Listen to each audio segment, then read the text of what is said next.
योगा ज्ञान जर्नी परिवार में आप सभी का स्वागत है। आज हम लोग क्वेश्चन करने वाले हैं 53 से 100 तक आज कंप्लीट करेंगे। ओके, चलिए देखते हैं हम लोग 53 नंबर क्वेश्चन से। ये होमवर्क क्वेश्चन था, 2-3 लोगों का जवाब आया है। देखते हैं कि आंसर सही है कि नहीं उनका। ठीक है, तो क्वेश्चन आपका है कि अजो नित्य शाश्वतोयम पुराणो किन ग्रंथों में वर्णित है। आपको ये बताना है कौन से ग्रंथ की चर्चा की गई है। सेकंड बी और सेकेंड सी। ऑप्शन बी और सी। ओके, तो बी और सी में देखने को मिलता है, बिल्कुल सही है। यानी कि आपका आंसर हो जाएगा 2 नंबर। कठोपनिषद और भगवत गीता दोनों जगह में बताया गया आत्मा के बारे में, अजो नित्य शाश्वतोयम पुराणो। ठीक है, अब हम लोग यहाँ पे देख रहे हैं कि ये सेम ही श्लोक है और दोनों जगह वर्णन मिल रहा है। एक उपनिषद में मिल रहा है और एक आपकी भगवत गीता में मिल रहा है। यहाँ थोड़ा डिफरेंस भी है, ऐसा नहीं है कि पूरा ही सिमिलर है। ठीक है, पिछले क्लास में भी मैं एक बार इसके बारे में बताई हूँ कि आत्मा के बारे में दोनों जगह चर्चा की गई है। श्लोक जो है सिमिलर है पर थोड़ा सा डिफरेंट भी है, वो डिफरेंट भी आपको थोड़ा ध्यान रखना होगा। ठीक है, अगर हम लोग देखेंगे जो कि आपके सवाल पूछे गए, ये वाला अगर हम लोग देखते हैं श्लोक, तो शुरू होता है न जायते मिन्यते व कदाचिन्नायम भूत्वा भविता व न भूय अजो नित्य शाश्वतोयम पुराणो न हन्यते हनुमाने शरीरे।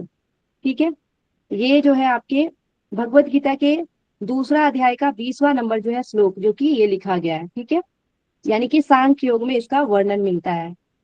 सांख्य योग का 20वां नंबर श्लोक है। और जब हम सेम जाते हैं इसी श्लोक में कठोपनिषद में, अगर हम जाते हैं कठोपनिषद, तो कठोपनिषद में आपको देखने को मिलता है प्रथम अध्याय का दूसरा वल्ली का 18वां मंत्र। ठीक है, प्रथम अध्याय का दूसरा वल्ली का 18वां जो है मंत्र है, उसमें ये देखने को मिलता है। यहाँ पे जैसे शुरू होता है ना, न जायते मिन्यते वाह के बाद यहाँ चेंज है। ठीक है, वाह के बाद थोड़ा सा चेंज मिलता है, उसमें मिलता है विपिश्यानम उत चिंतनम भुवा किंचित।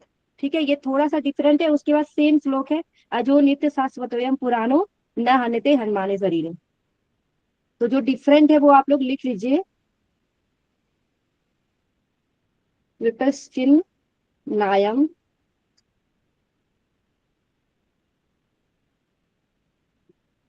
प्रतिश्चिन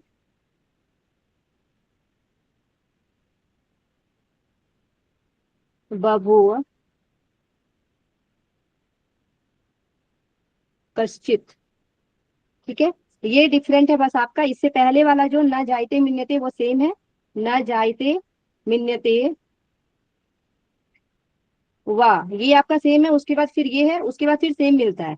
ठीक है, अजो नित्य शाश्वतोयम पुराणो न हन्यते हनुमाने शरीर, ये सेम मिलता है। ये कठोपनिषद में सेम है। ठीक है, तो कठोपनिषद का मंत्र संख्या 18 याद रखना है और भगवत गीता का 20 याद रखना है। ठीक है, अब एक श्लोक हम लोग और देखते हैं जो कि भगवत गीता और कठोपनिषद दोनों में देखने को मिलता है। अभी आत्मा के बारे में ही चर्चा हो रहा है और आत्मा के बारे में दोनों में सिमिलर चीजें देखने को मिलती है।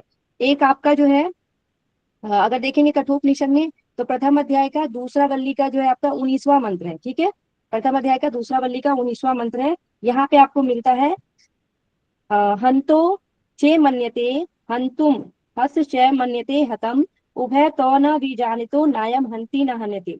नीचे वाला जो श्लोक है, उभय तो न बीजानितो नायम हंति न हन्यते, ये सिमिलर है, ऊपर वाला डिफरेंस है। ठीक है, वो आपको क्या देखने को मिलता है। अगर हम लोग देखते हैं आपके भगवत गीता में, भगवत गीता में श्लोक नंबर जो है दूसरा अध्याय का 19 नंबर का ये श्लोक है। ठीक है, 19 नंबर का वहां पे मिलता है, या एनम वेत्ति हंतारम यश चैनम मनते हतम उभय तो न भी जानितो नायम हंति न हन्यते।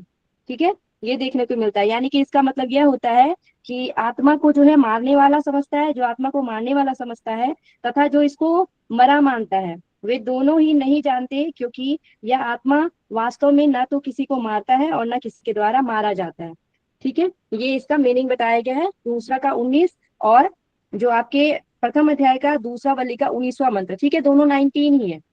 ठीक है, चाहे आप भगवत गीता में देखो या तो फिर आप कठोपनिषद में देखो, दोनों जो सूत्र है दोनों में सेम ही है, दोनों में सेम ही श्लोक है। ठीक है, थोड़ा सा डिफरेंट ऊपर में देखने को मिलता है। जो ना जायते मिन्यते वाला जो सूत्र है और जो श्लोक है, उसका क्या मीनिंग है कि आत्मा किसी काल में ना तो जन्मता है न मरता है, यह उत्पन्न होकर होने वाला है और शरीर के मारे जाने पर भी नहीं मारा जाता। ठीक है, तो ये ध्यान रखना है आपको कि ये जो अजो नित्य शाश्वतोयम पुराणो, नेक्स्ट टाइम आपसे क्वेश्चन पूछा जा सकता है कि ये किसके लिए बोला गया, स्थित प्रज्ञ के लिए बोला गया, आत्मा के लिए बोला गया, या फिर किसके लिए बोला गया। तो आपको ध्यान रखना है ये आत्मा के लिए बोला गया है। ठीक है, अब हम लोग देखते हैं भगवत गीता में आपको आत्मा के बारे में चर्चा मिलती है। 16 से लेकर 30 नंबर आपको श्लोक याद रखना है, जो कि आत्मा के बारे में बहुत इंपॉर्टेंट है। और ये आपको दूसरा अध्याय में देखने को मिलता है, दूसरा अध्याय यानी कि सांख्य योग में इसका वर्णन मिलता है। ओके, तो ये ध्यान रखना है। क्लियर होगा सभी को। प्रश्नोपनिषद अगर हम लोग देखेंगे तो ये आपके अथर्ववेद से जुड़ा हुआ है। ओके, योग वशिष्ठ, जिसको हम लोग महारामायण भी बोलते हैं, महारामायण 32,000 श्लोक की यहाँ पे चर्चा मिलती है, आदि व्याधि की चर्चा में यहाँ पे देखने को मिलती है। यहाँ पे आप ज्ञान की सप्त भूमिका के बारे में पढ़ते हैं, ठीक है, अज्ञान की सप्त भूमिका के बारे में, तो ये सब ध्यान रखना है आपको। नेक्स्ट क्वेश्चन में चलेंगे हम लोग, 54 नंबर क्वेश्चन में चलेंगे, जिसमें आपसे पूछा गया है कि ध्यान बिंदु उपनिषद के अनुसार ओमकार की तृतीय अंश मकार में क्या लय होता है।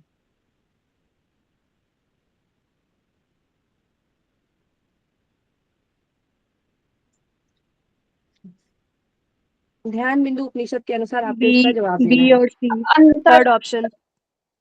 सामवेद होगा। Third option, okay, B and C, ध और सामवेद। ओके, बिल्कुल सही आंसर है। इससे पहले एक क्वेश्चन आया था इसी तरीके का, जिसमें पूछा गया था कि सात्विक पूछा गया था और उसके वर्ण से पूछा गया था, जिसमें रजो वर्ण ऐसे कुछ बताया गया था। ठीक है, तो वो सेम मैं उस दिन बहुत विस्तार से बताई थी, उसी से रिलेटेड अभी फिर क्वेश्चन पूछा गया है। ठीक है, प्रणव को यहाँ पे 3 अंश में लय होने वाला बताया गया है, तो उसको जो है आकार उकार और मकार में बांटा गया है। ठीक है, आकार उकार मकार, यहाँ आपसे मकार से पूछा गया था। ओके, तो मकार का क्या हो जाएगा, अगर हम लोग देखेंगे वेद, तो यहाँ पे आपका हो जाएगा सामवेद। ठीक है, और अगर लोक देखेंगे तो ध्यो हो जाएगा, ये आपको ध्यान रखना है। अब हम लोग इसमें और भी देख लेते हैं कि और किस तरीके से यहाँ क्वेश्चन बन सकता है। आकार उकार और मकार, ठीक है, अगर आकार उकार मकार में हम लोग लोक की बात करते हैं कि आकार का लोक क्या है, तो पृथ्वी याद रखना है। ठीक है, अगर उकार का पूछा जाएगा तो अंतरिक्ष, अंतरिक्ष ध्यान रखना है, अंतरिक्ष। और मकार का क्या हो जाएगा, तो द्यो हो जाएगा। ओके, अगर आपसे पूछा जाएगा कि भूत कौन कौन से हैं, भूत अगर पूछा जाता है तो यहाँ पे इसको भी आपको ध्यान रखना होगा। भूत में जैसे कि अग्नि हो जाएगा, अग्नि आकार के अग्नि हो जाएंगे, वायु हो जाएंगे आपके उकार के, और सूर्य हो जाएंगे आपके मकार के। ठीक है, ये आपको भूत बताया गया है। ओके, और अगर आपसे पूछा जाएगा वेद के बारे में, अभी जैसे वेद से पूछा गया है क्वेश्चन, वेद से पूछा जाएगा तो कौन कौन से वेद आपको ध्यान रखना है, ऋग्वेद, ऋग्वेद, उसके बाद अगर उकार का पूछा जाएगा तो यजुर्वेद, और अगर मकार का पूछा जाएगा तो सामवेद, जो कि आपके क्वेश्चन पूछे गए सामवेद। ठीक है, नेक्स्ट अगर क्वेश्चन लोक से पूछ लेता है, लोक से, तो लोक में आपको ध्यान रखना है भू, भुव और स्वः। ठीक है, एक तो पृथ्वी अंतरिक्ष ध्यान याद रखना है, दूसरा भू भुव और स्वः ध्यान रखना है। अगर देवता से पूछ लिया जाएगा तो देवता से आपको ध्यान रखना है, देवता से अगर पूछे जाएगा देव से, तो पितामह ब्रह्म, पितामह ब्रह्मा, उसके बाद जनार्दन विष्णु, जनार्दन विष्णु और महेश्वर, महेश्वर आपको ध्यान रखना है। ब्रह्मा विष्णु और महेश यहाँ पे बताया गया है। वर्ण के बारे में पूछा जाएगा अगर इससे क्वेश्चन, तो आपको ध्यान रखना है वर्ण में पीत वर्ण हो जाएगा आकार का, उकार का जो है श्वेत वर्ण हो जाएगा, और मकार का कृष्ण वर्ण हो जाएगा। अगर इससे गुण के बारे में पूछ लिया गया तो आकार का क्या हो जाएगा गुण, आकार का गुण रजोगुणी हो जाएगा। ओके, मकार का क्या हो जाएगा सात्विक, और अगर पूछा जाएगा उकार का जो है सात्विक और मकार का क्या हो जाएगा, तो तमोगुण हो जाएगा। ठीक है, आकार उकार मकार, तो आपको ये ध्यान रखना है। लोक में पृथ्वी अंतरिक्ष ध्यो, भूत में जो है आपको, सॉरी, हाँ, भूत में आपको अग्नि वायु और सूर्य, वेद में ऋग्वेद यजुर्वेद और सामवेद ध्यान रखना है। लोक में भू भुव स्वः, देवता में ब्रह्मा विष्णु महेश, वर्ण में पीत रक्त और कृष्ण वर्ण, और अगर आपसे गुण से पूछा जाएगा तो पहले आपके रजोगुण है, फिर सात्विक है, फिर तामसिक है। ठीक है, ये आपको पूरा ध्यान रखना है, ध्यान बिंदु उपनिषद के अनुसार ये सारी बातों को ध्यान रखना है। ओके, ध्यान बिंदु उपनिषद है, यहाँ पे कौन से योग की चर्चा की गई है ये आपको ध्यान रखना होगा। तो यहाँ पे षडांग योग की चर्चा की गई है। ठीक है, षडांग योग की चर्चा कहाँ पे देखने को मिलती है, तो ध्यान बिंदु उपनिषद में देखने को मिलता है, और चूड़ामणि उपनिषद में देखने को मिलता है। ये दोनों उपनिषद में आपको ध्यान रखना है, जो दोनों योग उपनिषद है, दोनों में षडांग योग की चर्चा यहाँ पे की गई है। ओके, अगर यहाँ पे मंत्र पूछा जाएगा आपके ध्यान बिंदु में, तो 106 जो है मंत्रों की संख्या है। कौन से वेद से जुड़ा हुआ है, तो आपके कृष्ण यजुर्वेद से जुड़ा हुआ है। कृष्ण यजुर्वेद से ये जुड़ा हुआ है। ठीक है, आपके 4 जो है योगोपनिषद है जो कि कृष्ण यजुर्वेद से जुड़ा हुआ है। श्वेता श्वेतर उपनिषद हो जाएगा। ठीक है, योग कुंडल उपनिषद हो जाएगा। उसके बाद आपका ध्यान बिंदु उपनिषद तो है ही, और एक आपको योग तत्व उपनिषद याद रखना है। ठीक है, तत्व उपनिषद, ये चारों जो है आपके कृष्ण यजुर्वेद से जुड़ा गया है। ओके, उसके बाद हम लोग यहाँ पे अगर आसन देखेंगे ध्यान बिंदु उपनिषद के अनुसार आसन, तो यहाँ पे 4 आसन बताए गए हैं। सिद्धासन, भद्रासन, सिंहासन, पद्मासन। सिद्धासन सीक्वेंस यहाँ पे अलग है, भद्रासन है, फिर सिंहासन है, और उसके बाद जो है पद्मासन बताया गया है। ओके, पद्मासन, तो ये भी आपको यहाँ पे ध्यान रखना है। 4 चक्र की चर्चा है यहाँ पे, अजपा गायत्री की चर्चा भी देखने को मिलती है। अजपा अजपा गायत्री की यहाँ पे चर्चा देखने को मिलती है, जो कि 21,600 जो है यहाँ पे बताया गया है, दिन रात चलते रहता है। ठीक है, तो ये ध्यान रखना है ध्यान बिंदु उपनिषद के अनुसार। नेक्स्ट क्वेश्चन की ओर हम लोग चलते हैं, देखेंगे 55 नंबर क्वेश्चन। 55 नंबर क्वेश्चन में आपसे पूछे गए निम्नलिखित में से किन उपनिषदों में षडांग योग वर्णित है। अभी जस्ट मैं बताई हूँ, अब आंसर देने में दिक्कत नहीं आएगा, बताइए। Second option. ध्यान बिंदु में सब सेकेंड अच्छा ऑप्शन ए योग और सी। चूड़ामणि। ध्यान ए, बिंदु उपनिषद। अभी जस्ट बताई ना, चलिए देख लेते हैं। योग चूड़ामणि उपनिषद में षडांग योग की चर्चा, ध्यान बिंदु उपनिषद में षडांग योग की चर्चा है। ठीक है, योग के 6 अंग की चर्चा देखने को मिलती है योग चूड़ामणि में और ध्यान बिंदु उपनिषद में। ओमकार की 12 मात्रा का वर्णन मिलता है नाद उपनिषद में। ठीक है, ओमकार की 12 मात्रा का यहाँ पे वर्णन मिलता है, ये आपको ध्यान रखना है। श्वेता श्वेतर उपनिषद में जो है आपको ज्ञान योग, कर्म योग और उपासना योग की वर्णन मिलता है। ठीक है, उपासना योग, ये आपको ध्यान रखना है श्वेता श्वेतर उपनिषद के अनुसार।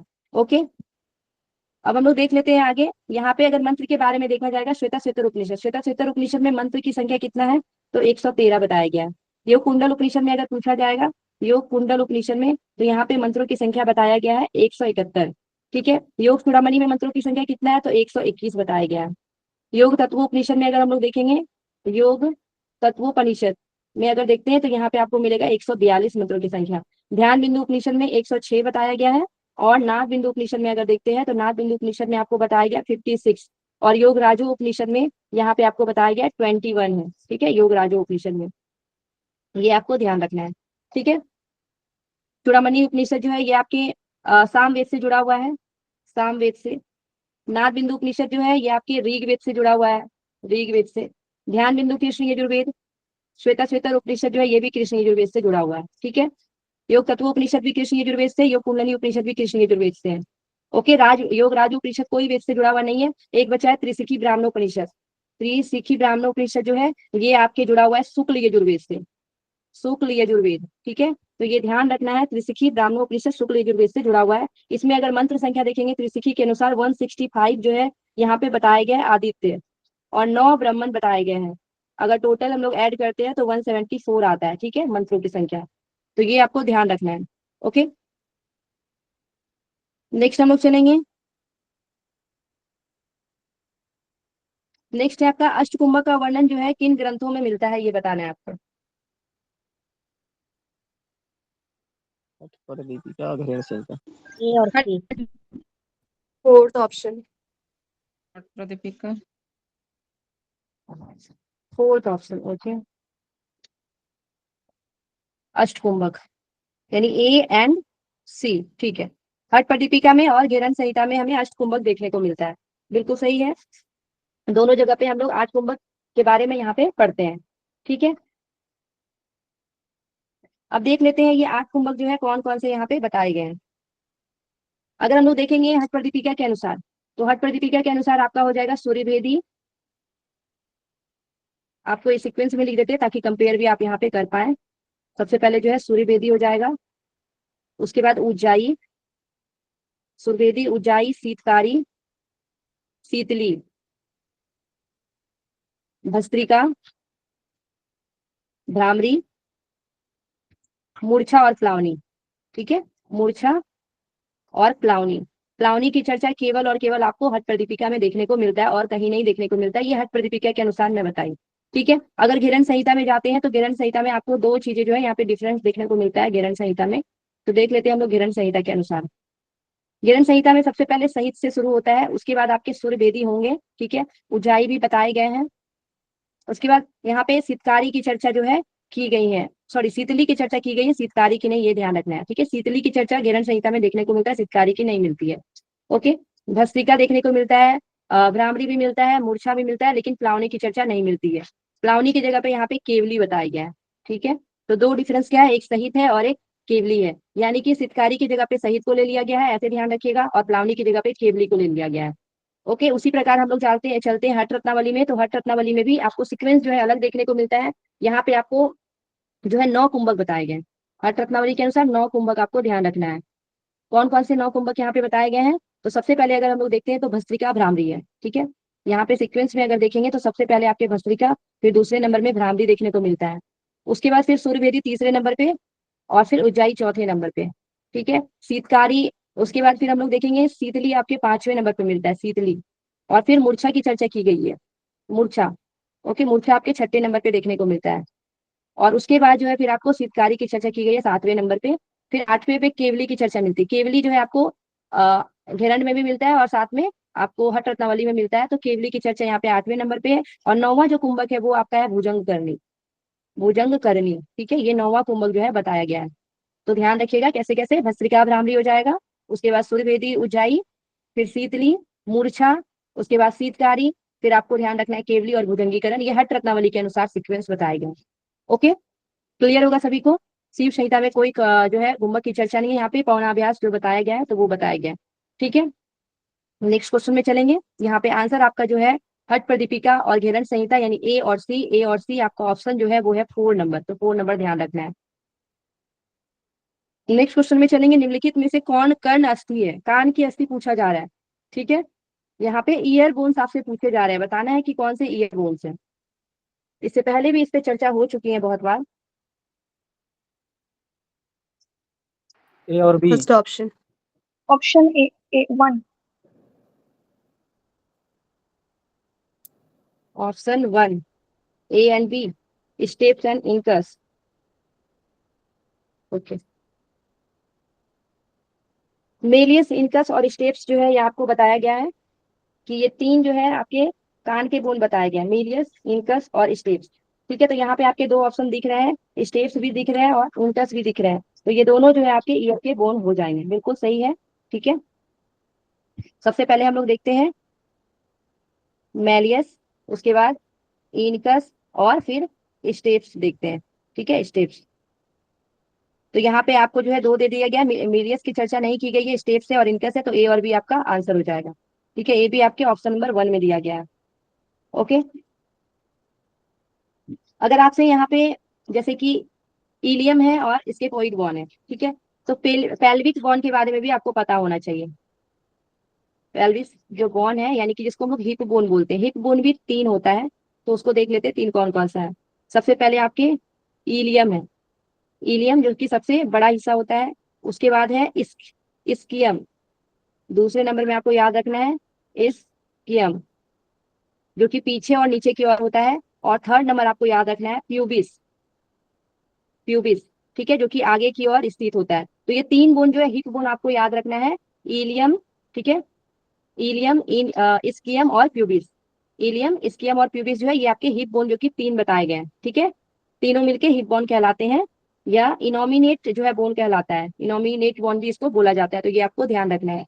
इसके फोइड जो है ये आप लोग पढ़ चुके हैं कि आपके जो कार्पल्स बोन के अंतर्गत आते हैं, ठीक है, कार्पल्स बोन के अंतर्गत आपके आते हैं। ओके, तो ये आपको ध्यान रखना। नेक्स्ट क्वेश्चन की ओर हम लोग चलते हैं, देखेंगे आपका क्वेश्चन। योग सूत्र के अनुसार ईश्वर प्राणिधान को किसके अंतर्गत सम्मिलित किया जाता है? क्रिया योग। क्रिया योग। क्रिया योग। क्रिया योग फिफ्थ और यम। ऑप्शन। 2 आंसर देना है, क्रिया योग। 2 क्रिया आंसर योग और देना है आपको। फर्स्ट यम भी। First option. क्रिया और डी। डी और डी, क्रिया योग और नियम।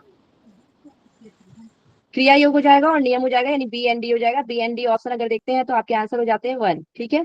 तो हम लोग देखते हैं क्रिया योग में कब आता है स्वाध्याय और ईश्वर प्राणिधान, ईश्वर प्राणी, ईश्वर प्राणिधान आता है, ठीक है।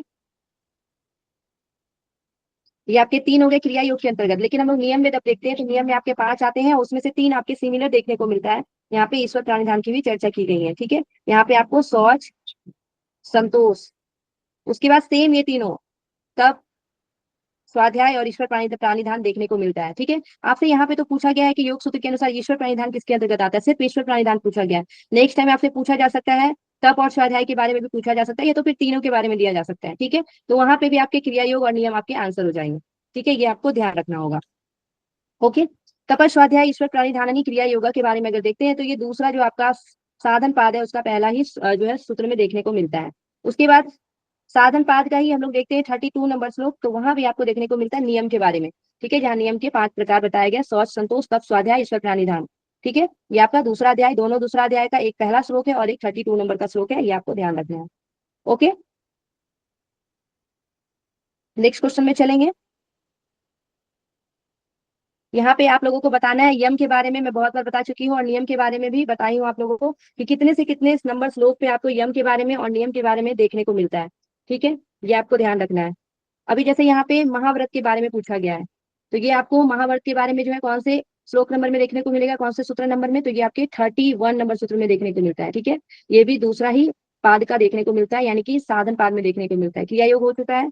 अगर यम के बारे में देखेंगे तो हम लोग 30 जो है 5 से लेके प्रकार, यम के प्रकार में 35 से लेके जो है 39 तक हम लोग यम के बारे में देखते हैं। अगर यम के 5 प्रकार के बारे में पूछा जाएगा तो 30 नंबर श्लोक में उसका वर्णन मिलता है। ठीक है, 30 नंबर में। ठीक है, 30 में आपको यम के बारे में और 32 में नियम के प्रकार के बारे में बताया गया है, ये आपको ध्यान रखना है। नियम के प्रकार के बारे में देखेंगे तो 40 से लेके 45 तक आपको देखने को मिलेगा। ओके, अगर अष्टांग योग के बारे में पूछा जाएगा तो 29 नंबर जो है श्लोक आपको ध्यान रखना है, सूत्र ध्यान रखना है दूसरा अध्याय का। ठीक है, साधन पाद का। ओके, अब हम लोग नेक्स्ट क्वेश्चन में चलेंगे। नेक्स्ट आपसे पूछा गया निम्नलिखित में से कौन जल में घुलनशील विटामिन है, वाटर में सॉल्युबल विटामिन पूछा जा रहा है। Third option. Third number option. B और सी। बी और सी बिल्कुल सही। तो बी और सी जो है ये जल में घुलनशील है, वाटर सॉल्युबल विटामिन जो है आपका क्या हो जाता है, तो बी और सी हो जाता है। ठीक है, अगर फैट में यानी वसा में घुलनशील आपका पूछा जाएगा तो आपको कीड़ा याद रखना है, KEDA। ठीक है, विटामिन के, विटामिन ई, विटामिन डी और विटामिन ए, यहाँ ट्रिक है याद करने का, कीड़ा से आप याद रख सकते हैं, ये आपके वसा में घुलनशील विटामिन है। ठीक है, नेक्स्ट टाइम आपसे ये भी पूछा जा सकता है क्वेश्चन, तो ये आपको ध्यान रखना होगा कि वसा में घुलनशील विटामिन कौन कौन से हैं। ओके, नेक्स्ट क्वेश्चन में चलेंगे। नेक्स्ट आपका क्वेश्चन है कि शरीर स्रोष्ठों के लिए वर्गीकृत भोजन के अंतर्गत निम्नलिखित में से कौन से खाद्य पदार्थ आते हैं, यानी कि बॉडी बिल्डिंग फूड के बारे में आपसे पूछा जा रहा है। बॉडी बिल्डिंग फूड्स के बारे में आपसे पूछा जा रहा है। किन्हीं का माइक खुला हुआ है, कोई कुछ पूछ रहे हैं क्या, नहीं मैम, आंसर दे रही बताइएगा। हूँ। हिंदी वाला दिखाइए। Option B. हिंदी वाला दिखाए। अच्छा, हिंदी वाला दिखा देते हैं, देखिए।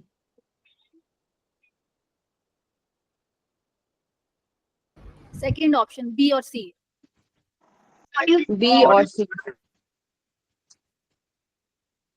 ओके, तो यहाँ पे दलहन हो जाएगा, पल्सेस हो जाएगा और मीट हो जाएगा, बिल्कुल सही है। बॉडी बिल्डिंग फूड्स के बारे में अगर हम लोग को पूछा जाएगा तो पल्सेस और मीट आके यहाँ पे आ जाएंगे। ठीक है, यहाँ पे फैट और ऑयल को नहीं लिया जाता है। ठीक है, यहाँ से बॉडी बिल्डिंग फूड के बारे में अगर पूछा जाता है तो आपको यहाँ पे ध्यान रखना पड़ता है कि बॉडी बिल्डिंग फूड्स के अंतर्गत क्या क्या चीजें आती है। ठीक है, यहाँ पे हम लोग देख लेंगे कि जो आपके बॉडी बिल्डिंग फील्ड है, फूड जो होते हैं इसको हम लोग 3 मुख्य श्रेणी में बांटते हैं। आपके सबसे पहले जो होते हैं high protein food, high protein food आ जाएंगे पहले में। दूसरा आपको याद रखना है कॉम्प्लेक्स कार्बोहाइड्रेट। ठीक है, कॉम्प्लेक्स कार्बोहाइड्रेट।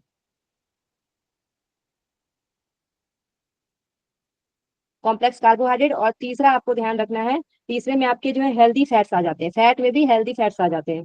ठीक है, हेल्दी फैट्स, ये आपको ध्यान रखना है। उसके बाद अगर हम लोग देखेंगे इसेंशियल जो है और भी अदर अगर इसेंशियल चीज है तो उसमें आपके वाटर आ जाते हैं। ठीक है, वाटर आ जाएंगे और भी इसेंशियल में। उसके बाद आपके जो है फ्रूट्स आ जाते हैं। ठीक है, ग्रीन वेजिटेबल आ जाते हैं, ग्रीन वेजिटेबल और फ्रूट्स। तो ये आपको ध्यान रखना है, high protein, complex carbohydrate, healthy fats and water. ठीक है, हाई प्रोटीन में हम लोग जैसे कि अंडा हो गया, चिकन हो गया, मछली, दाल, ये सारी चीजें। ठीक है, सोयाबीन, ये सारी चीजें आ जाता है। कॉम्प्लेक्स अगर कार्बोहाइड्रेट में देखते हैं तो ये ऊर्जा देता है, ठीक है। ऊर्जा देने के लिए जरूरी होता है कॉम्प्लेक्स जो कार्बोहाइड्रेट होता है। यहाँ पे हम लोग ब्राउन राइस देखते हैं, ओट्स हो जाएगा, स्वीट पोटैटो हो जाएगा, ठीक है, और होल व्हीट्स जो है ब्रेड्स आ जाएंगे इसके अंतर्गत। उसके बाद हम लोग हेल्दी फैट्स में देखेंगे तो बादाम जैसे आलमंड्स ऑयल हो जाते हैं, अखरोट हो जाते हैं, मूंगफली और जैतून का तेल, ये सारी चीजें जो है आपके हेल्दी फैट्स के अंतर्गत आ जाएंगे। ओके। और इसेंशियल फूड्स में आपके वाटर, जो अदर इसेंशियल है वाटर हो जाएंगे। उसके बाद ग्रीन जो आपके वेजिटेबल्स हो जाएंगे, फ्रूट्स हो जाएंगे, ठीक है। तो ये आपको ध्यान रखना है। यहाँ पे आपका आंसर हो गया बी एंड सी, दूसरा नंबर आंसर। नेक्स्ट क्वेश्चन में चलेंगे हम लोग। नेक्स्ट आपका क्वेश्चन है, भावनात्मक अस्वस्थता का मुख्य कारण क्या है?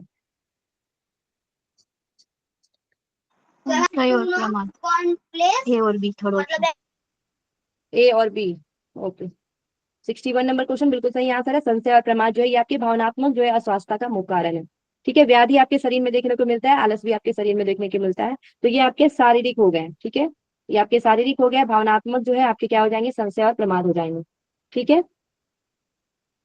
अगर इसके अतिरिक्त भी अगर हम लोग देखते हैं कि भावनात्मक में और क्या चीजें आ जाएंगी, तो आपको सत्यान भी ध्यान रखना है। सत्यान, अवृत्ति, भ्रांति दर्शन और अलब्ध भूमि तत्व। अलब्ध भूमि तत्व, ये आपको ध्यान रखना है, ठीक है। यहाँ पे आंसर आपका क्या हो जाएगा, तो आंसर हम लोग देखते हैं। माइक खुला हुआ है किन्हीं का? मैम प्रमाद मतलब ही आलस होता है ना पर? नहीं, आलस से प्रमाद अलग अलग बताया गया है ना। अंतराय के अंतर्गत जब आप देखते हैं तो आलस और प्रमाद अलग बताया गया। प्रमाद हमारा मानसिक होता है, आलस हमारे शरीर में देखने को मिलता है, ठीक है। दोनों डिफरेंस है, दोनों को ध्यान रखना होगा, अलग अलग रखना होगा दोनों को, ठीक है। ये 9 अंतराय के अंतर्गत देखने को तो मिलता है।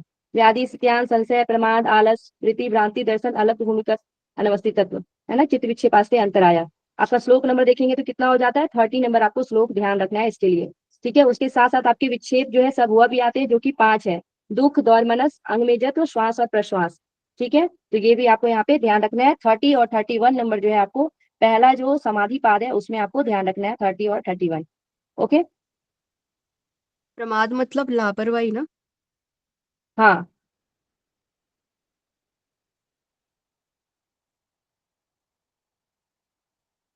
चलिए नेक्स्ट क्वेश्चन में हम लोग चलेंगे। नेक्स्ट आपका क्वेश्चन है,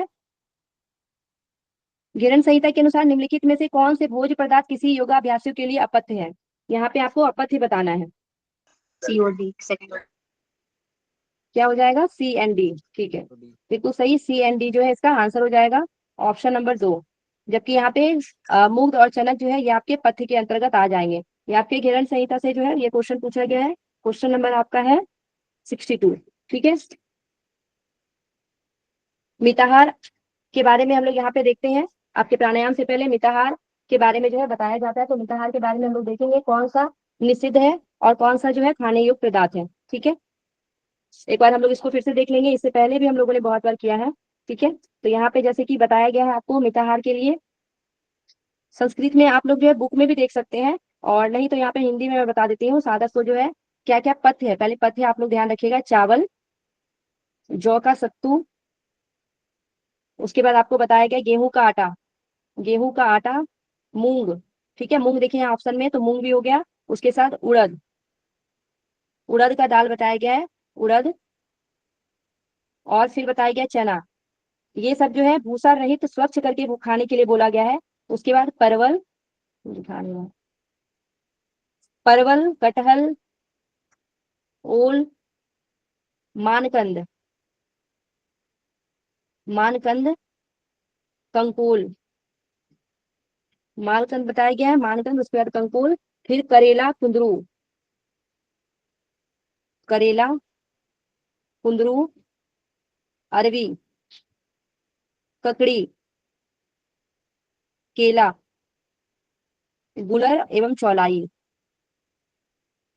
आदि जो है सात भक्षण करें, मतलब आदि ये और सात भक्षण करने के लिए बोला गया है। फिर कच्चे केले, केले या फिर आपको कच्चे या फिर पक्के केले के गुच्छे का दंड और उसका मूल, यानी कि केले का कच्चा भी खा सकते हैं, पक्का भी खा सकते हैं, उसके गुच्छे भी खा सकते हैं, और उसका दंड भी और उसका मूल भी खा सकते हैं, ये बताया गया है। बैगन भी खाने के लिए बोला गया है, ठीक है, बैगन। उसके बाद रिद्धि, कच्चा साग खाने के लिए बोला गया है, कच्चा साग। रीतु का साग, कच्चा साग, रीतु का साग, परवल के पत्ते, परवल भी खाने के लिए बोला है, परवल के पत्ते भी खाने के लिए बोला गया है। ठीक है, बथुआ, बथुआ जो है खाने के लिए बोला है, और हुरहुद का साग बोला गया, हुरहुद का साग, हुरहुर का साग। ठीक है, ये खा सकते हैं।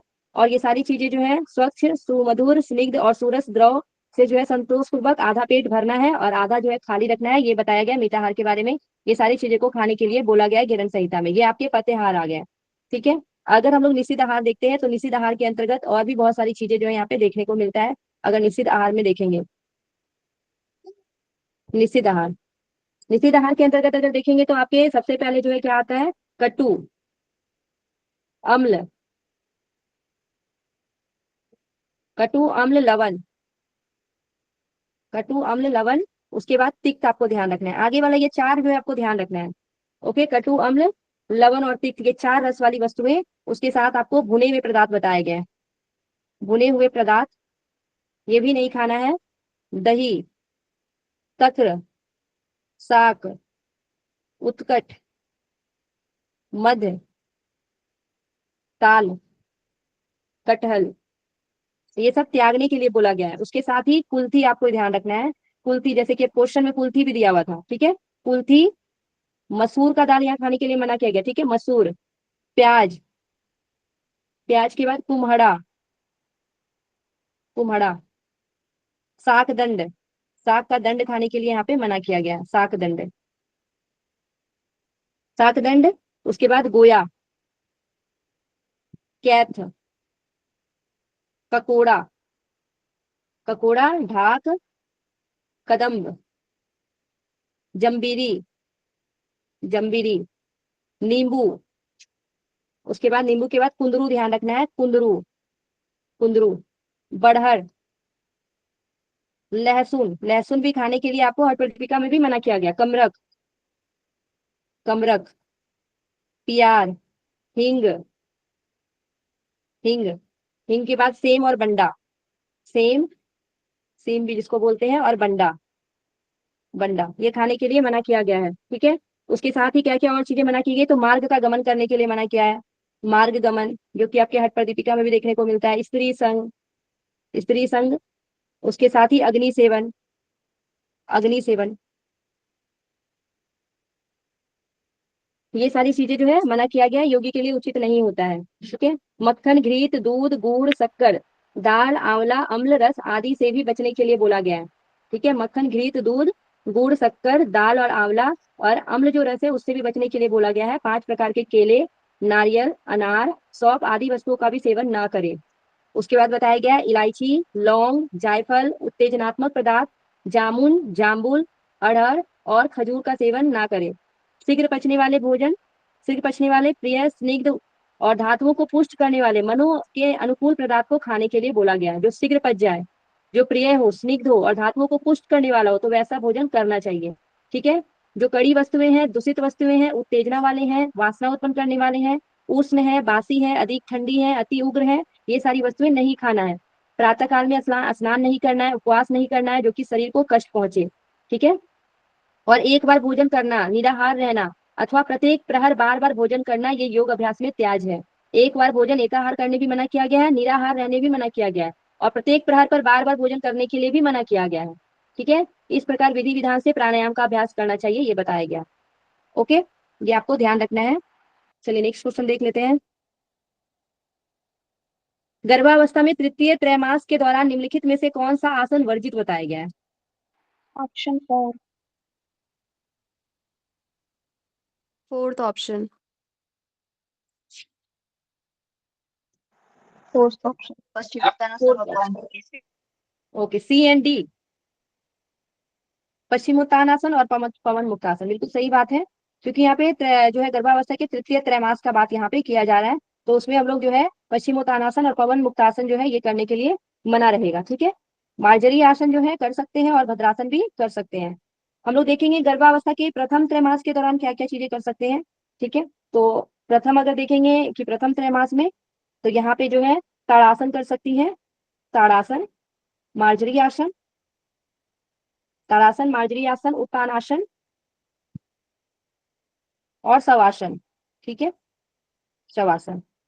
ये प्रथम जो है त्रैमास में कर सकती हैं। द्वितीय अगर त्रैमास में देखेंगे तो द्वितीय त्रैमास में मेरु आकर्षण आसन कर सकती हैं, मेरु आकर्षणासन।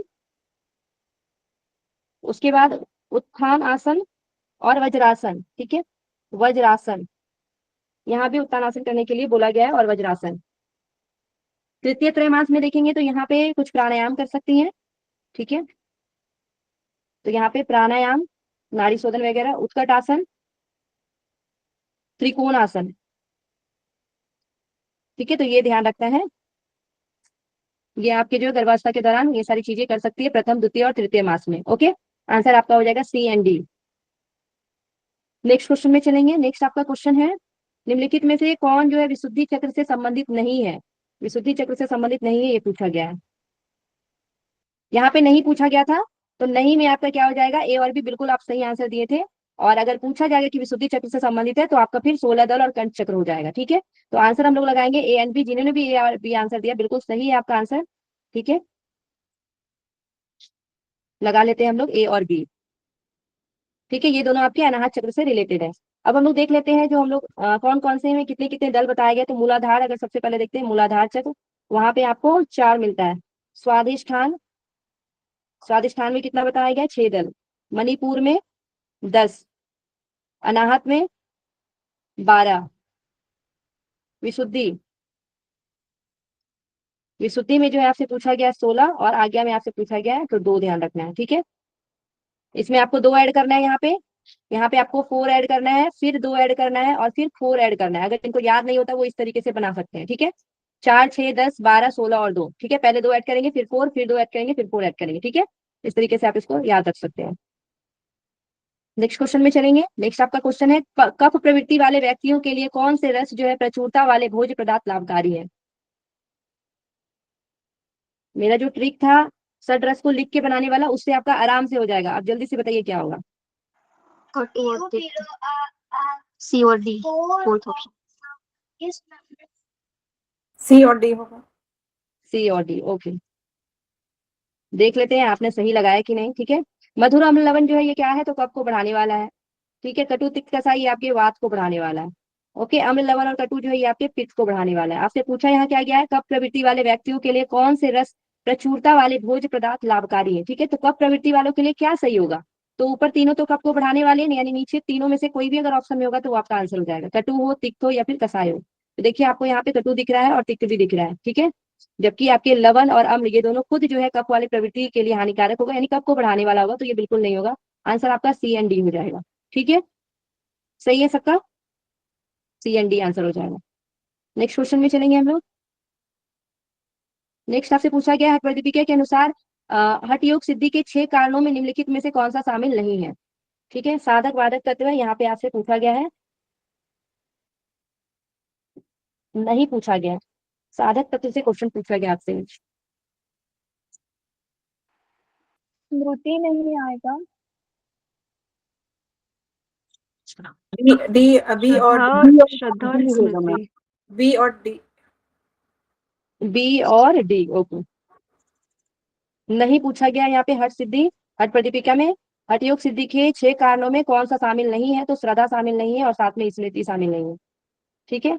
ये आपको यहाँ पे ध्यान रखना होगा। आपसे यहाँ पूछा गया है साधक तत्व के बारे में पूछा गया है, ठीक है। साधक और बाधक तत्व देखते हैं। तो साधक तत्व यहाँ पे अगर आपको याद होगा तभी आप ये सही सही लगा सकते हैं।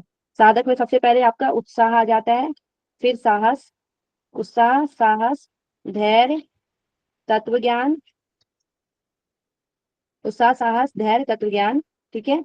उसके बाद जनसंघ याद रखना है, जनसंघ, परित्यागात, परित्याग, जनसंघ का परित्याग करना, ठीक है। ये आपको बताया गया है, उत्साह, साहस, धैर्य, तत्व ज्ञान।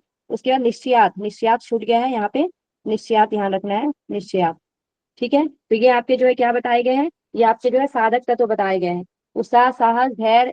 उसके बाद तत्व ज्ञान, जिसको हम लोग यथार्थ ज्ञान भी बोलते हैं, ठीक है, यथार्थ ज्ञान बोलते हैं तत्व ज्ञान को। उसके बाद यहाँ पे निश्चयात को संकल्प बोलते हैं, ठीक है, संकल्प। और फिर जनसंघ, परित्याग, ये आपके 6 साधक तत्व बताए गए हैं। अगर हम लोग देखेंगे तो ये आपको जो है हठ प्रदीपिका में श्लोक नंबर कितना में देखने को मिलेगा, तो 16 नंबर में देखने को मिलता है साधक तत्व के बारे में, ठीक है, प्रथम उपदेश में देखने को मिलता है। उसी प्रकार जब हम लोग बाधक तत्व देखेंगे तो हठ प्रदीपिका का 17 नंबर जो है 15 नंबर श्लोक में देखने को मिलेगा, और वो भी प्रथम अध्याय में 15 नंबर का श्लोक देखने को मिलता है। उसमें भी आपको ध्यान रखना है क्या क्या होता है। तो पहले आपको ध्यान रखना है अत्याहार बताया गया है, अत्याहार, ठीक है, अतिहार करना, ज्यादा भोजन करना, प्रयास, उसके बाद प्रजल्प, नियम आग्रह करना, नियमाग्रह, जनसंघ, और आपको लौल्यम बताया गया है, लौल्यम, ठीक है। अधिक भोजन करना अत्याहार का मतलब, प्रयास अधिक श्रम करना, प्रजल्प मतलब अधिक बोलना होता है, अधिक बोलना, नियम आग्रह नियम पालन में आग्रह करना, ठीक है, अधिक लोग संपर्क रखना जनसंघ का मतलब है, और मन की चंचलता ये लौल्यम हो जाता है, मन की चंचलता। ओके, तो ये आपको दोनों ध्यान रखना है हरिप्रद दीपिका के अनुसार, जो कि बाधक और साधक तत्व बताए गए हैं। ओके, नेक्स्ट क्वेश्चन की ओर चलेंगे। नेक्स्ट आपका क्वेश्चन है निम्नलिखित में से कौन से घुमावदार आसन है। इसको इंग्लिश में देखिए, घुमावदार आसन, ट्विस्टिंग आसन को घुमावदार बोला गया, ठीक है, ट्विस्टिंग, ट्विस्टिंग आसन आपको बताना है। ऑप्शन 2। कटी चक्रासन व मतेंद्र मत्स्येंद्र कटी चक्र। To option. ओके, बी तो और अर्धमत्स्येंद्र आसन हो जाएगा और कटी चक्रासन हो जाएगा, बिल्कुल जो है 2 नंबर आपका आंसर हो जाएगा, जो कि आपके ट्विस्टिंग वाले आसन के अंतर्गत आते हैं, ठीक है। चलिए नेक्स्ट क्वेश्चन में चलेंगे। नेक्स्ट आपका क्वेश्चन है हिरण संहिता के अनुसार किन ऋतुओं में हठ योगा अभ्यास जो है आरंभ नहीं करना चाहिए। यहाँ नहीं पूछा गया, ठीक है, नहीं। ऑप्शन वर्षा उत्सव बी और सी। बी और सी, बिल्कुल बी और सी जो है आपका सही आंसर होगा, 4th नंबर, ठीक है। नहीं करने के लिए बोला गया, तो ग्रीष्म में नहीं करेंगे, वर्षा में नहीं करेंगे, लेकिन हम लोग बोले थे कि बस में जरूर करेंगे, ठीक है। ये वाला बस में करना है, बहुत तालब शौ वाला बस में करना है, ठीक है।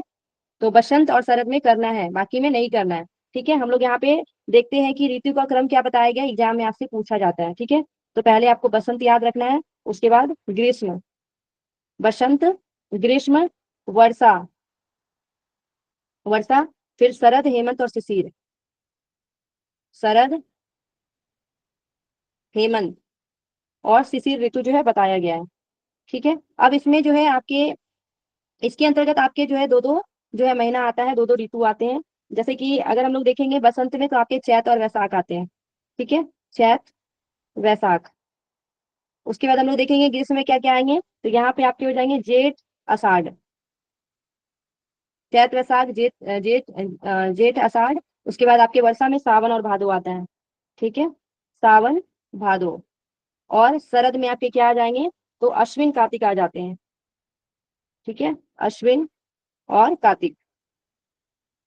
हेमंत में देखेंगे तो हेमंत में आपके आ जाएंगे मार्गशीर्ष और पौष, मार्गशीर्ष और पौष।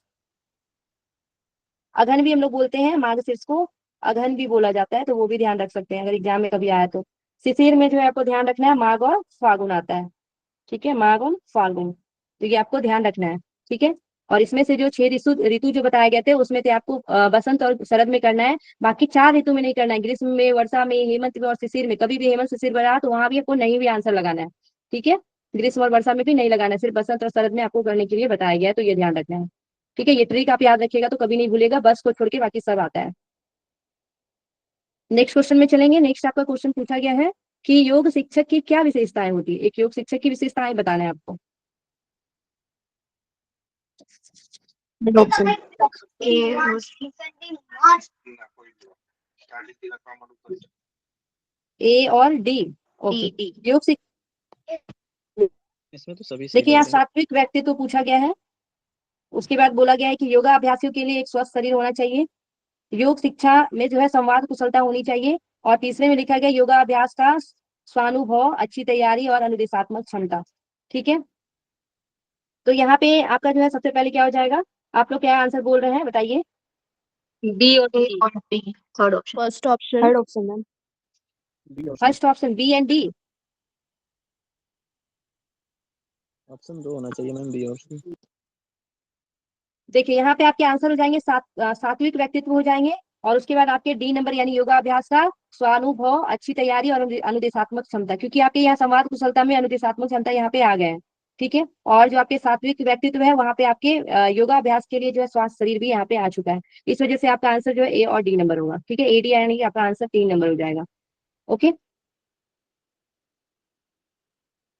नेक्स्ट हम लोग देखेंगे मिलान करने वाले क्वेश्चन अब आ चुके हैं, तो आप लोगों को मिलान करना है सूची 1 को सूची 2 से, ठीक है। देखिए सबसे पहला है, देख लीजिए आंसर क्या होगा। इसको थोड़ा सा और छोटा कर देती हूँ ताकि चारों ऑप्शन आपको दिखे। बताइए। First option. ऑप्शन दो होना फर्स्ट चाहिए। ऑप्शन। First option. ओके, देखते हैं। First option. सब लोग फर्स्ट ऑप्शन ही बोल रहे हैं। स्वामी विवेकानंद कहाँ से रिलेटेड है? तो वो कोलकाता के हैं। कोलकाता। बिल्कुल, एक आ दो, कोलकाता। दो में दिख रहा है। उसके बाद देखते हैं, स्वामी शिवानंद सरस्वती जी ऋषिकेश से हैं। ऋषिकेश। तो यहाँ पे आपके बी के 1 हो जाएंगे, बी के 1। ओके, तो बिल्कुल 1 सही आंसर होगा। टी कृष्णमाचार्य, टी कृष्णमाचार्य जो है ये मैसूर के हैं। मैसूर। मैसूर। मैसूर। और पंडित श्री राम हरिद्वार। शर्माचार्य जो है वो हरिद्वार हरिद्वार। के हैं। ओके, तो बिल्कुल जो है आप लोगों ने सही आंसर लगाया है इसका। अब हम लोग नेक्स्ट देखेंगे क्वेश्चन। आंसर जो है आपका हो गया 1। कहाँ कहाँ से जुड़े हुए हैं ये आपको जो है ध्यान रखना पड़ेगा। और अगर हम कुछ लोगों का और भी देख लेते हैं तो आपको ध्यान रहेगा। ओके, जैसे कि अगर हम लोग देख लेते हैं दयानंद सरस्वती जी, तो कहाँ के? गुजरात के, ध्यान रखना है। ठीक है, दयानंद सरस्वती गुजरात ध्यान रखना है। और अगर हम लोग देखेंगे अ, विवेकानंद जी, तो हम लोग देख लें कि कोलकाता के हैं। अरविंद जी भी कोलकाता के हैं। ठीक है, अरविंद, महर्षि अरविंद जो है वो भी कोलकाता के हैं। ये आपको ध्यान रखना है। महर्षि रमन, महर्षि रमन तमिलनाडु, महर्षि रमन जो है कहाँ से संबंधित है? तो तमिलनाडु। ये आपको ध्यान रखना है। शिवानंद सरस्वती जी ऋषिकेश से हैं, जो कि क्वेश्चन में है आपके। टी कृष्णमाचार्य मैसूर के हैं। श्री राम शर्मा आचार्य जो है ये हरिद्वार से हैं। श्री राम शर्मा आचार्य जो कि हरिद्वार के हैं। महेश योगी छत्तीसगढ़ के हैं। महेश योगी छत्तीसगढ़। ओके, उसके बाद स्वामी राम जो है गढ़वाल उत्तराखंड के हैं। स्वामी राम गढ़वाल उत्तराखंड। ओके, तो ये आपको कुछ अलग से भी ध्यान रखना है। ठीक है, नेक्स्ट टाइम इससे अगर संबंधित क्वेश्चन आता है तो ध्यान रखेंगे कि दयानंद जी, दयानंद सरस्वती जी गुजरात के, अरविंद जी कोलकाता, महर्षि रमन तमिलनाडु से जुड़े हुए हैं, और महेश योगी जो है छत्तीसगढ़, स्वामी राम जो है वो गढ़वाल उत्तराखंड से है। ओके, नेक्स्ट क्वेश्चन में चलेंगे। नेक्स्ट आपका क्वेश्चन भी मिलान करने वाला ही दिया गया है, जिसमें आपका है, इसमें भी आपके जो है विवेकानंद, श्री अरविंद, महर्षि रमन और दयानंद सरस्वती, इसमें भी आपको बताना है क्या होगा answer. Third option. Third option. चलिए देख लेते हैं हम लोग कि आंसर क्या हो जाएगा। अगर हम लोग देखते हैं विवेकानंद जी, तो विवेकानंद जी जो आपके राजयोग से हैं। ठीक है, राजयोग। अगर अरविंद का देखेंगे, महर्षि अरविंद, तो वो पूर्ण योग, इंटीग्रल योग बोलते हैं, समग्र योग बोलते हैं। महर्षि रमन के देखेंगे तो वो ज्ञान योग से संबंधित है। और महर्षि दयानंद सरस्वती जो है उपासना योग से संबंधित है। बिल्कुल सही आंसर है। ठीक है, तो ये आप लोगों को ध्यान रखना है कि कौन से योग से संबंधित है। अगर आपसे नेक्स्ट टाइम क्रिया योग से संबंधित पूछा जाएगा, क्रिया योग, क्रिया योग से कौन संबंधित है, तो आपको ध्यान रखना है श्यामाचरण लाहिरी। ठीक है, लाहिरी जी आपको ध्यान रखना है क्रिया योग से। कर्मयोग, राजयोग, ये जो है आपके विवेकानंद कर्मयोग भी हो जाएंगे। और नेक्स्ट टाइम अगर आपके यहाँ पे राजयोग भी रहेगा, राजयोग तो क्वेश्चन ही आया है, कर्मयोग भी रहेगा, तो आपको विवेकानंद जी ही लगाने हैं। ओके, इंटीग्रल योग, समग्र योग, तो ये महर्षि अरविंद जी का है। यहाँ पे अगर चेंज रहता है, समग्र योग अगर लिखा हुआ रहेगा, तो आपको ध्यान रखना है समग्र योग को ही पूर्ण योग बोलते हैं या फिर इंटीग्रल योग बोलते हैं। ठीक है, इंटीग्रल योग, ये आपको ध्यान रखना है। उसके बाद हम लोग देखेंगे शांत उपासक के नाम से सेल्फ इंक्वायरी मेथड अगर किनके द्वारा, किनको बोला जाता है, किनके द्वारा लिखा गया, तो महर्षि रमन के द्वारा। ठीक है, महर्षि रमन को शांत जो है ऋषि बोला जाता है, शांत ऋषि। उसके साथ ही इन्हें जो है सेल्फ इंक्वायरी मेथड जो है इनके द्वारा दिया गया था, self inquiry method. Okay, self inquiry method आपको ध्यान रखना है महर्षि रमन के। ओके, शिवानंद सरस्वती जी का ध्यान रखना है, divine life society. Shivanand Saraswati, sorry Vishwanand Saraswati, Vishwanand divine life society. Okay, divine life society, Shivanand Saraswati. अगर आपसे शिवानंद, ओके, अच्छा शिवानंद जी अच्छा, हाँ होंगे ठीक है, ma'am. Yes yes, Shivananda Saraswati ji होंगे। विश्वानंद जी जो है इसके गुरु थे। ओके, विश्वानंद जी जो है वो शिवानंद जी के गुरु है, वो आपको ध्यान रखना है। Okay, Shivanand Saraswati, Shivanand Saraswati divine life society उन्हीं का होगा, उनके गुरु जो है आपको यहाँ पे विश्वानंद सरस्वती ध्यान रखना है। ओके, अगर विन्यासा योग पूछा जाएगा तो किसका हो जाएगा? टी कृष्णमाचार्य। ठीक है, फादर ऑफ मॉडर्न योगा बोला जाता है टी कृष्णमाचार्य को, टी कृष्णमाचार्य को। तो ये हो जाएगा आपका विन्यासा योग। अगर ऑल वर्ल्ड गायत्री परिवार के बारे में देखेंगे तो ये आपके क्या हो जाएंगे? तो श्री राम शर्माचार्य आपको ध्यान रखना है। भावातीत ध्यान जो है किनके द्वारा दिया गया? तो महेश योगी के द्वारा दिया गया है। ठीक है। ट्रांसडेंटल मेडिटेशन पूछा जाएगा तो महेश योगी याद रखना है। ओके, महेश योगी में आपको ध्यान रखना है ट्रांसडेंटल मेडिटेशन, जिसको भावातीत ध्यान बोलते हैं।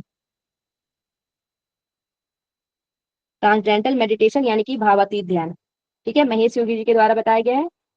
लिविंग विथ हिमालयन मास्टर की किसका बुक है, तो ये है स्वामी राम का, ठीक है, स्वामी राम का। तो ये भी चीजें को ध्यान में रखना है। चलिए नेक्स्ट क्वेश्चन में हम लोग चलेंगे। यहाँ भी मिलान करने वाले क्वेश्चन दिए गए हैं। ये आपके तैत्रीय उपनिषद से क्वेश्चन पूछा गया है और ये रिपीटेड क्वेश्चन है, इससे पहले भी ये आ चुका है। Second option. ऑप्शन 2 होगा। Second option, okay. Second.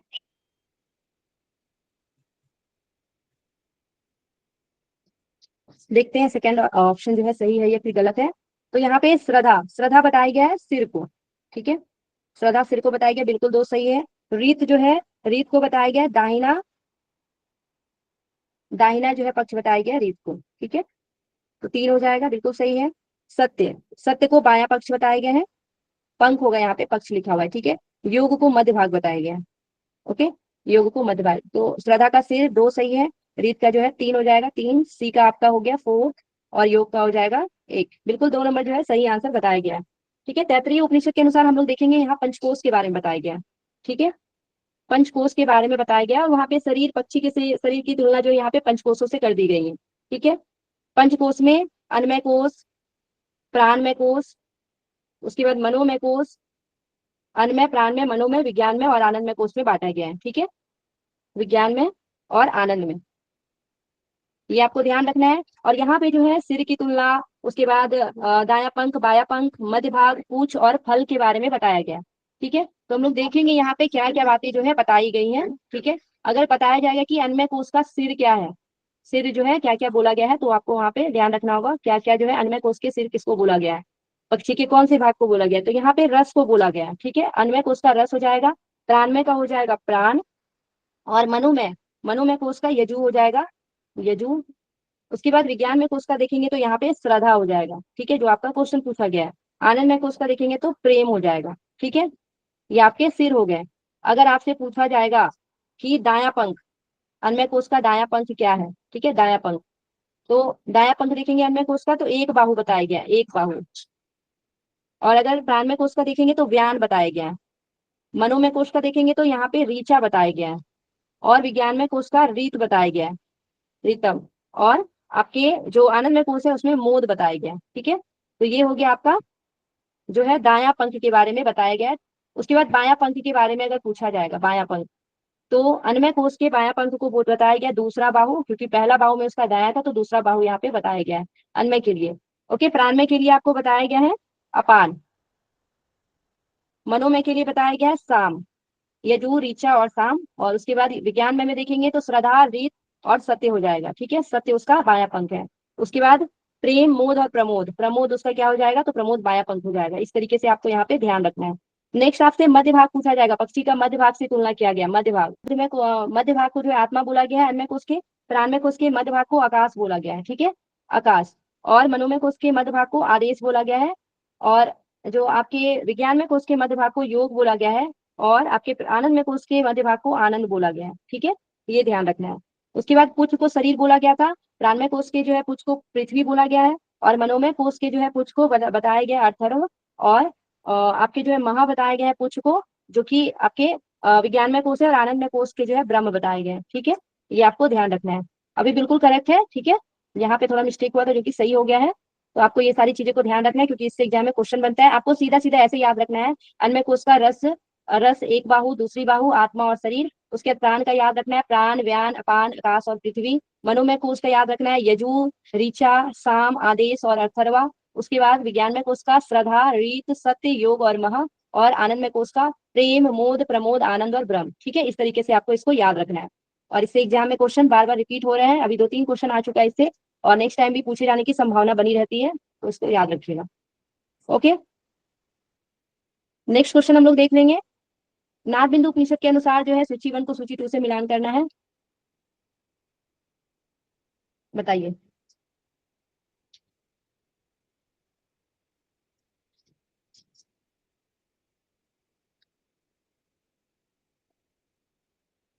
Second option. First option, चलिए देख लेते हैं हम लोग। Second. आकार, सेकेंड ऑप्शन, देखते हैं सेकेंड आंसर है कि नहीं सही। तो आकार जो है किसको बोला गया है, तो आकार जो है आपके अग्नि को बोला गया है। ठीक है, तो एक का दो हो गया, बिल्कुल सही है। एक का दो जो है आपके एक ही में है, तो आंसर आपके आराम से दो निकल जा रहे हैं। उकार अगर हम लोग देखेंगे तो उकार के लिए वायु बताया गया है। मकार अगर देखते हैं तो मकार के लिए आपका सूर्य बताया गया है। ठीक है, सूर्य की जगह पे आपको भानु भी लिखा हुआ आ सकता है, भानुमंडल, तो ये भी ध्यान रखिएगा नेक्स्ट टाइम। ठीक है, सूर्य की जगह पे भानुमंडल भी ध्यान रखना है। उसके बाद अर्धमात्रा, अर्धमात्रा को क्या बोला गया है, तो अर्धमात्रा को वारुणी बोला गया है। यहाँ पे आपको जल भी ध्यान रखना है। ठीक है, जल, जलदेव। ओके, तो ये जो है आप नाद बिंदु उपनिषद में जाते हैं तो वहां पे आपको 12 मात्राओं का वर्णन मिलता है। किन्हीं का भी क्वेश्चन था कि 12 मात्राओं का वर्णन किस प्रकार मिलता है, तो वैसे ही 1 से लेके 12 तक जो है प्रथम मात्रा, द्वितीय मात्रा, तृतीय मात्रा, चतुर्थ मात्रा, पंचम मात्रा, छठा मात्रा, फिर 7वां, 8वां, 9वां, 10वां, 11वां, 12वां ऐसे करके लिखा गया। ठीक है, और उसका नाम दे दिया गया है। तो आपके एग्जाम में नाम भी पूछा जाता है, वो 12 मात्रा के नाम क्या क्या है। तो आपको सबसे पहले ध्यान रखना है घोषणी, सबसे पहला नाम क्या है, घोषणी। उसके बाद आपको याद रखना है विद्युत मात्रा, विद्युन मात्रा। उसके बाद पतंगनी, पातंगी। ठीक है, पातंगनी। वायु वेगनी, वायु वेगनी। नामधेया, नामधेया। इंद्रिय वैष्णवी संकरी, इंद्रिय वैष्णवी सांकरी। उसके बाद महती, धृति, नारी और ब्राह्मणी। ठीक है, महती, धृति, नारी और ब्राह्मणी याद रखना है। ठीक है, पहले नारी, उसके बाद आपको याद रखना है ब्राह्मणी। ठीक है, तो ये जो है आपको बताया गया है 12 मात्रा के नाम। ठीक है, भूषणी, विद्युत मात्रा, पतंगिनी, वायु वेगनी, नामधेय, इंद्रिय वैष्णवी संकरी, महती, धृति, नारी और ब्राह्मणी जो है बताया गया है। उसके बाद इसके इसमें जो है बताया गया इसके कौन कौन से पद की प्राप्ति होती है इन मात्रा पे करने पे। तो सबसे पहले घोषणी में देखेंगे तो चक्रवर्ती सम्राट। ठीक है, चक्रवर्ती सम्राट बताया गया है। उसके बाद विद्युत मात्रा में बताया गया है यक्ष। पतंजलि में जो है आपको बताया गया है विद्याधर, विद्याधर। वायु वेगिनी में बताया गया गंधर्व। उसके बाद नामधेय में बताया गया तुषित नामक देवों के साथ चंद्रलोक में सम्मानित। ठीक है, नामधेय में आपको ध्यान रखना है तुषित नामक लोकों में चंद्रलोक में सम्मानित। उसके बाद इंद्रिय में इंद्र ध्यान रखना है, यानी कि देवराज इंद्र के समान पद की प्राप्ति। वैष्णवी में आपको वैकुंठ ध्यान रखना है, वैकुंठ। ठीक है, वैकुंठ धाम की प्राप्ति। उसके बाद जो है आपको संकरी में रुद्र ध्यान रखना है, रुद्र लोक की प्राप्ति। महती में याद रखना है महा, धृति में याद रखना है आपको जना, महा, जना, तपा और ब्रह्म। ठीक है, ये आपको ध्यान रखना है। ये आपका 12 मात्रा जो है नाद बिंदु उपनिषद के अनुसार बताया गया है। इस तरह 12 मात्रों का नाम ध्यान रखना है और कौन से पद की प्राप्ति होगी वो भी आपको यहाँ पे ध्यान रखना है। और एग्जाम में जो आपसे यहाँ पे क्वेश्चन पूछा गया है आकार, उकार, मकार और अर्ध मात्रा से, तो इसका भी सीक्वेंस आपको यहाँ पे ध्यान रखना है कि आकार के लिए आपको बताया गया है, आकार के लिए आग्नेय यानी कि अग्नि बताया गया है। उकार के लिए आपको क्या बताया गया है, तो वायु बताया गया, वायवीय। ठीक है, उसके बाद आपको मकार के लिए क्या बताया गया, तो मकार के लिए आपको ध्यान रखना है सूर्यदेव या फिर आपको भानु याद रखना है। और अगर नेक्स्ट टाइम आपसे आएगा तो अर्ध मात्रा के लिए, तो अर्ध मात्रा के लिए यहाँ पे याद रखना है आपको जलदेव या फिर वारुणी। ठीक है, जलदेव या फिर वारुणी, इससे एग्जाम में क्वेश्चन बना है तो इसको ध्यान रखना है। ओके, नेक्स्ट क्वेश्चन में चलेंगे हम लोग। नेक्स्ट आपका क्वेश्चन है पतंजलि योग सूत्र से पूछा गया है, आपको यहाँ बताना मिलान करना है कौन से पाठ से कौन सा सूत्र रिलेटेड है। Fourth option. Fourth option.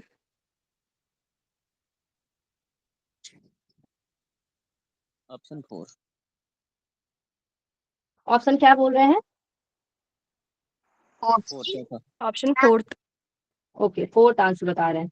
चलिए देख लेते हैं फोर्थ ऑप्शन सही है कि नहीं। तो तीव्र संवेगाना आसन के बारे में सबसे पहले पूछा गया है, ये आपके समाधि पाद में देखने को मिलता है। ठीक है, तीव्र संवेगाना आसन समाधि पाद। तदर्थ एव दृश्य आत्मा, ये आपको साधन पाद में देखने को मिलता है। उसके बाद कर्मान्य त्वम परिणाम त्वे हेतु, ये आपको देखने को मिलता है विभूति पाद में। और तथा क्लेश कर्म निवृत्ति, ये आपको कैवल्य पाद में देखने को मिलता है चौथे अध्याय में। ठीक है, चौथे पाद में। तीव्र संवेगाना आसन का अगर हम लोग देखेंगे सूत्र संख्या, तो इसका सूत्र संख्या आपको जो है 21 ध्यान रखना है, जो कि समाधि पाद का है। उसके बाद तदर्थ एव दृश्य आत्मा का ध्यान रखना है आपको, तो तदर्थ एव दृश्य आत्मा ये भी 21 नंबर का है, दूसरा जो है आपका साधन पाद का। कर्मान्य त्वम परिमाण त्वे हेतु, ये आपका बताया गया है तीसरा जो है विभूति पाद का पंद्रहवा नंबर जो है सूत्र आपको ध्यान रखना है। तथा क्लेश कर्म निवृत्ति, ये 30 नंबर का जो है आपके केवल पाद का बताया गया है। ठीक है, धर्मेश समाधि से तथा क्लेश कर्म निवृत्ति यानी कि क्लेश और कर्मों की निवृत्ति होता है, ये बताया गया। तो आपको सूत्र संख्या ध्यान रखना है, जो भी आपके सूत्र पूछे गए हैं वो आपके रिपीट करते हैं, इसलिए आपको सूत्र संख्या भी ध्यान रखना है कि कौन कौन सा है और कौन कौन सा पाठ से रिलेटेड है। आंसर आपका यहाँ पे मिला लेते हैं सही था कि नहीं। तो 1 का 3 बताया गया है, ऑप्शन नंबर 1 ही में 1 का 3 है, तो बिल्कुल सही आंसर है। नेक्स्ट क्वेश्चन भी मिलान करने वाला है, ये भी पतंजलि योग सूत्र से ही पूछा गया है, आपको यहाँ बताना है क्या आंसर होगा।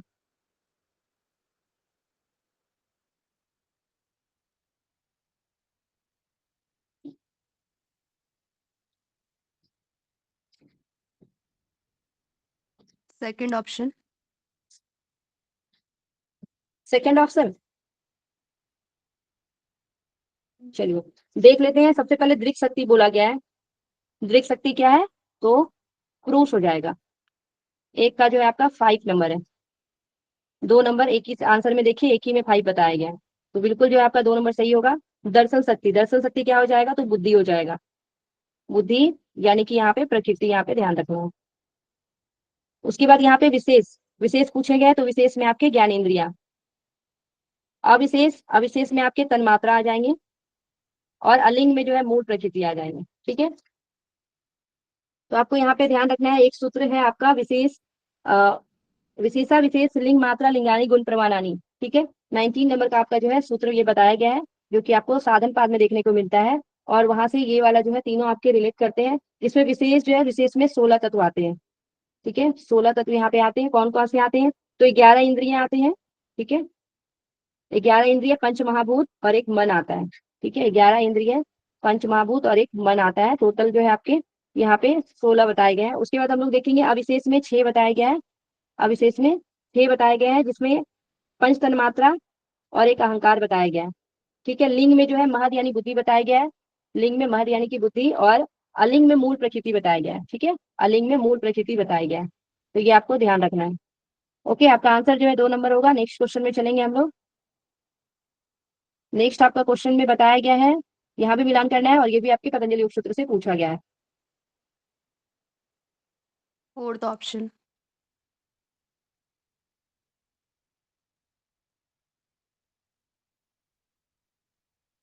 आंसर क्या हो जाएगा,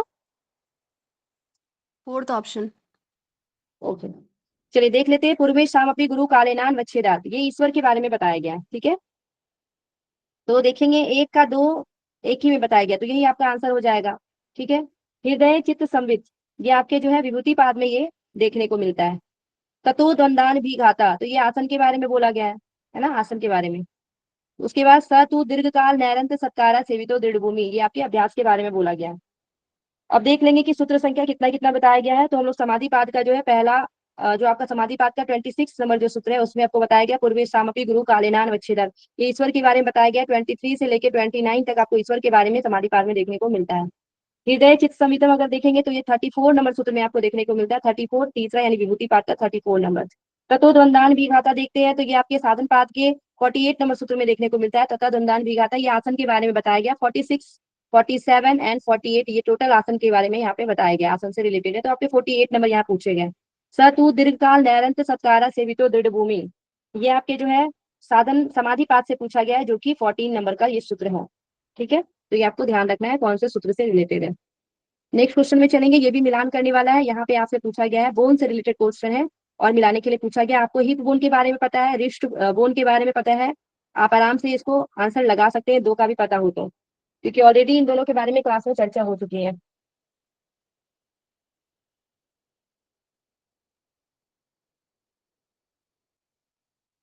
third option. Third option, okay. देखिए रेडियस पूछा गया है, ये आपके 4R यानी कि अग्र बाहु का जो है ये हो जाएगा, तो 1 का 3, 1 का 3 2 में दिख रहा है, अभी हम लोग आंसर नहीं लगाएंगे। उसके बाद आपसे ट्रेपेजियम पूछा गया है। ठीक है, तो ट्रेपेजियम रिस्ट बोन, हम लोग कलाई की हड्डी 8 हड्डी का नाम पढ़ चुके हैं। ठीक है, तो आपको याद होना चाहिए। उसके बाद यहाँ पे फिबुला पूछा गया है, तो फिबुला जो है ये आपके पाए जाते हैं लेग में। ठीक है, उसके बाद यहाँ पे ईसीएम पूछा गया है। ठीक है, ये आपके हिप, अभी हम लोग बताए थे 3 हड्डी का नाम जो कि आपके हिप में पाए जाते हैं, तो वहाँ पे ये आपका ईसीएम हो जाएगा, हिप बोन। ठीक है, तो आंसर देख लेते हैं। 1 का 3 बताया गया, 1 का 3 2 में दिख रहा है। उसके बाद जो है बी का 1 बताया गया, बी का 1 ऑप्शन नंबर 3 में ही बताया गया है, तो आंसर आपका 3 हो जाएगा। ठीक है, तो जो भी आपको नाम बताया गया है बोन्स का, तो वो आपको ध्यान रखना है बोन्स का नाम। ठीक है, नेक्स्ट आपका क्वेश्चन देखते हैं। नेक्स्ट पूछा गया आपसे प्राणायाम से रिलेटेड पूछा गया है, इसमें भी मिलान करना है, उसका लाभ दिया गया है। बताइए क्या होगा answer. Third option. Third option. Third option, okay देखते हैं। शीतली, शीतली बताया गया प्यास का शमन करता है, तो 1 का जो है 4 एक ही में दिख रहा है, तो थर्ड आंसर। लेकिन 2 में भी हम लोग देखेंगे। अग्निसार देखते हैं, अग्निसार क्या करता है, तो ये आपके पाचन को बढ़ाता है। ठीक है, उज्जाई, उज्जाई क्या करेगा, तो गले की सफाई करेगा, उज्जाई। ठीक है, तो उज्जाई गले की जो है सफाई करेगा, और भस्त्रिका क्या करेगा, तो साइनस को साफ करेगा। ओके, देखते हैं इसका आंसर। शीतली का 4 बताया गया है, 2 में 4 दिख रहा है। उसके बाद अग्निसार का देखते हैं, तो 3 होना चाहिए, बी का 3, बी का 3 जो है एक ही में दिख रहा है, तो आंसर आपका हो जाएगा थर्ड नंबर। ठीक है, तो भूख प्यास की निवृत्ति शीतली से होती है, तो यहाँ पे प्यास दिया गया था। अग्निसार आपके जठराग्नि को प्रदीप्त करता है। ऊंचाई जो आपके कंठ के जो है कफ दोष को दूर करता है, गले की सफाई करता है। ठीक है, उठते बैठते कभी भी कर सकते हैं। और भस्त्रिका जो है तीनों ग्रंथि का भेदन करता है, वात पित्त कफ को भी बैलेंस करता है, और आपके साइनस को ये साफ करने का कार्य करता है। तो यहाँ पे आंसर आपका हो जाएगा 3 नंबर। नेक्स्ट आपका क्वेश्चन है श्वेता उपनिषद से पूछा गया है। ठीक है, योग उपनिषद से प्रश्न पूछा गया है, वहां पे जो है सिद्धियां के अनुक्रम में लगाने के लिए बोला गया है, सिद्धि के बारे में।